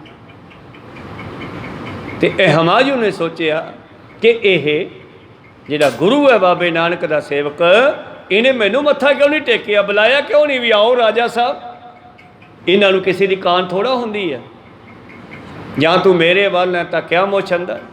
ਪਰ ਇਹ ਹੰਕਾਰ ਵੀ ਨਹੀਂ ਹੁੰਦਾਗਾ, ਆਪਦੀ ਮੌਜ ਵਿੱਚ ਮਸਤ ਹੁੰਦੇ। ਔਰ ਹਮਾਯੂ ਨੇ ਖੜੇ ਖੜੇ ਨੇ ਆਪਣੀ ਤਲਵਾਰ ਜਿਹੜੀ ਆ ਮਿਆਨ ਵਿੱਚੋਂ ਕੱਢ ਕੇ ਸਤਿਗੁਰਾਂ ਦੀ ਧੌਣ 'ਤੇ ਮਾਰਨ ਦੀ ਸਲਾਹ ਕਰ ਲਈ। ਕਹੋ ਸਤ ਵੱਢ ਦਿਆਂ ਮੈਂ ਧੌਣ 'ਤੇ ਤਲਵਾਰ ਮਾਰ ਕੇ। ਇੱਧਰੋਂ ਤਲਵਾਰ ਦਾ ਮਿਆਨ ਫੜਿਆ, ਉੱਧਰੋਂ ਮੁੱਠੇ 'ਚ ਹੱਥ ਪਾਇਆ, ਖਿੱਚਣ ਲੱਗਿਆ, ਤਲਵਾਰ ਨਿਕਲੀ ਨਹੀਂ। ਹੱਥ ਛੱਡਣ ਲੱਗਿਆ, ਹੱਥ ਵੀ ਨਹੀਂ ਛੁੱਟਦਾ, ਹੱਥ ਮੁੱਠੇ ਨਾਲ ਜੁੜ ਗਿਆ ਤੇ ਤਲਵਾਰ ਮਿਆਨ 'ਚ ਫਸ ਗਈ। ਬਾਵਾ ਜ਼ੋਰ ਜਿਹਾ ਲਾਇਆ, ਨਾ ਨਿਕਲੀ। ਤੇ ਪਾਤਸ਼ਾਹ ਤਾਂ ਹੁਣ ਇੱਧਰ ਵੀ ਅੱਖਾਂ ਪਾਤਸ਼ਾਹ ਦੀ ਤੇ ਇੱਧਰ ਵੀ ਹੈ। ਕੋਈ ਸਤਨਾਮ। ਉਹ ਤਾਂ 4 ਚੁਫੇਰੇ ਵੇਖਦੇ ਆ, ਝਾਕ ਕੇ ਦੇ ਕੰਨੀ ਕਿਉਂ ਨਿਕਲੀ ਨਹੀਂ ਤਲਵਾਰ। ਉਹ ਜਿੱਥੇ ਕੱਢਣੀ ਸੀ ਉੱਥੇ ਤਾਂ ਨਿਕਲੀ ਨਹੀਂ, ਇੱਥੇ ਆ ਕੇ ਸਾਰਾ ਤਲਵਾਰਾਂ ਕੱਢਦਾ ਤੂੰ, ਜਾ ਭੱਜ ਜਾ ਇੱਥੋਂ। ਫਿਰ ਪੈਰੀ ਪੈ ਗਿਆ। ਕਹਿੰਦੇ ਜੇ ਤੂੰ ਆ ਮਾੜੀ ਸੋਚ ਕੇ ਸਾਡੇ ਤੇ ਤਲਵਾਰ ਕੱਢਣ ਦੀ ਕੋਸ਼ਿਸ਼ ਨਾ ਕਰਦਾ, ਤੈਨੂੰ ਇੱਥੇ ਬੈਠੇ ਨੂੰ ਰਾਜ ਹੁਣੇ ਦੇ ਦਿੰਦੇ। ਕਹੋ ਸਤਨਾਮ। ਤੂੰ ਸੋਚਿਆ ਕੀ ਬਈ, ਸਾਧ ਦੇ ਤਲਵਾਰ ਮਾਰੂੰਗਾ, ਕੱਢ ਇਹਨੂੰ, ਹੁਣ ਨਿਕਲਦੀ ਨਹੀਂ। ਕਹਿੰਦਾ ਨਹੀਂ ਨਿਕਲਦੀ। ਫਿਰ ਪੈਰੀ ਪੈ ਗਿਆ। ਕਹਿੰਦੇ ਜਾ ਫੌਜ ਇਕੱਠੀ ਕਰਕੇ ਲੜਾਈ ਕਰ ਲਾ, ਦੁਬਾਰੇ ਜਿੱਤ ਜਾਏਗਾ। ਦੁਬਾਰੇ ਜਿੱਤ ਗਿਆ। ਫਿਰ ਇਹਨਾਂ ਨੇ ਔਰੰਗਜ਼ੇਬ ਤੱਕ ਰਾਜ ਕੀਤਾ। ਕਹੋ ਸਤਨਾਮ। ਜਦੋਂ ਔਰੰਗਜ਼ੇਬ ਦੇ ਰਾਜ ਦੇ ਵਿੱਚ ਵੀ ਜਨਤਾ ਦੁਖੀ ਹੋਣ ਲੱਗੀ ਤੇ ਫਿਰ 10ਵੇਂ ਪਾਤਸ਼ਾਹ ਜੀ ਨੇ ਬਹੁਤ ਜੰਗ ਕੀਤੇ ਔਰ ਰਾਏਕੋਟ ਕੱਲੇ ਦੇ ਸਾਹਮਣੇ ਸੰਗਤ ਵਿੱਚ ਬੈਠਿਆਂ ਨੇ ਪੱਟ ਕੇ ਘਾਹੀ ਦਾ ਜੜ ਮਾਰ ਕੇ ਮੋਢਾ ਕਾਹੀ ਦਾ ਪੌਦਾ, ਕਹਿੰਦੇ ਜਾਓ ਮੁਗਲਾਂ ਦੀ ਜੜ ਗਈ। ਅੱਜ ਤੋਂ ਇਹਨਾਂ ਦਾ ਰਾਜ ਫਿਰ ਖਤਮ ਹੋ ਗਿਆ, ਜਿੰਨਾ ਦਿੱਤਾ ਸੀ ਉਹ ਸਮਾਂ ਪੂਰਾ ਹੋ ਗਿਆ। ਕਹੋ ਸਤਨਾਮ। ਇਸ ਕਰਕੇ ਮੇਰੇ ਪ੍ਰੀਤਮ ਜੀ ਕਹਿੰਦੇ ਹੋ ਮਾਲਕਾ ਤੂੰ ਗੁਰੂਆਂ ਦੇ ਵੰਸ਼ ਵਿੱਚ ਆਇਆ, ਇਹ ਸਦਾ ਹੀ ਰੀਤ ਚੱਲਦੀ ਆ ਰਹੀ ਹੈ। ਨਾਨਕ ਨਿਰਗੁਣ ਗੁਣ ਕਰੇ, ਗੁਣਵੰਤੀਆਂ ਗੁਣ ਦੇ। ਪਰ ਜਿਹੜਾ ਤਲਵਾਰ ਕੱਢ ਕੇ ਆਉਂਦਾ ਉਹਦੇ ਵਾਸਤੇ ਤੇਰੇ ਹੱਥ 'ਚ ਤੋੜੇ ਵਾਲੀ ਬੰਦੂਕ ਹੈ, ਦੂਰੋਂ ਹੀ ਗੋਲੀ ਮਾਰ ਦੇਣਾ। ਸਤਿਯੁਗ ਪ੍ਰਬਲ ਪ੍ਰਗਟ ਪਰਸਰਾਮ ਹੈ ਕਿ ਚੀਕ, ਛਾਡੇ ਛਤਰੀ ਕਰ ਕਾਹੂ ਅਤਰ ਨਾ ਧਰਿਓ। ਖੈਰ ਅਗਲੀ ਕਥਾ ਆਪਾਂ ਕੱਲ ਦੇ ਦੀਵਾਨਾਂ ਵਿੱਚ ਸਰਵਣ ਕਰਾਂਗੇ। ਹੁਣ ਸਮਾਂ ਸਮਾਪਤੀ ਤੇ ਜਾ ਰਿਹਾ।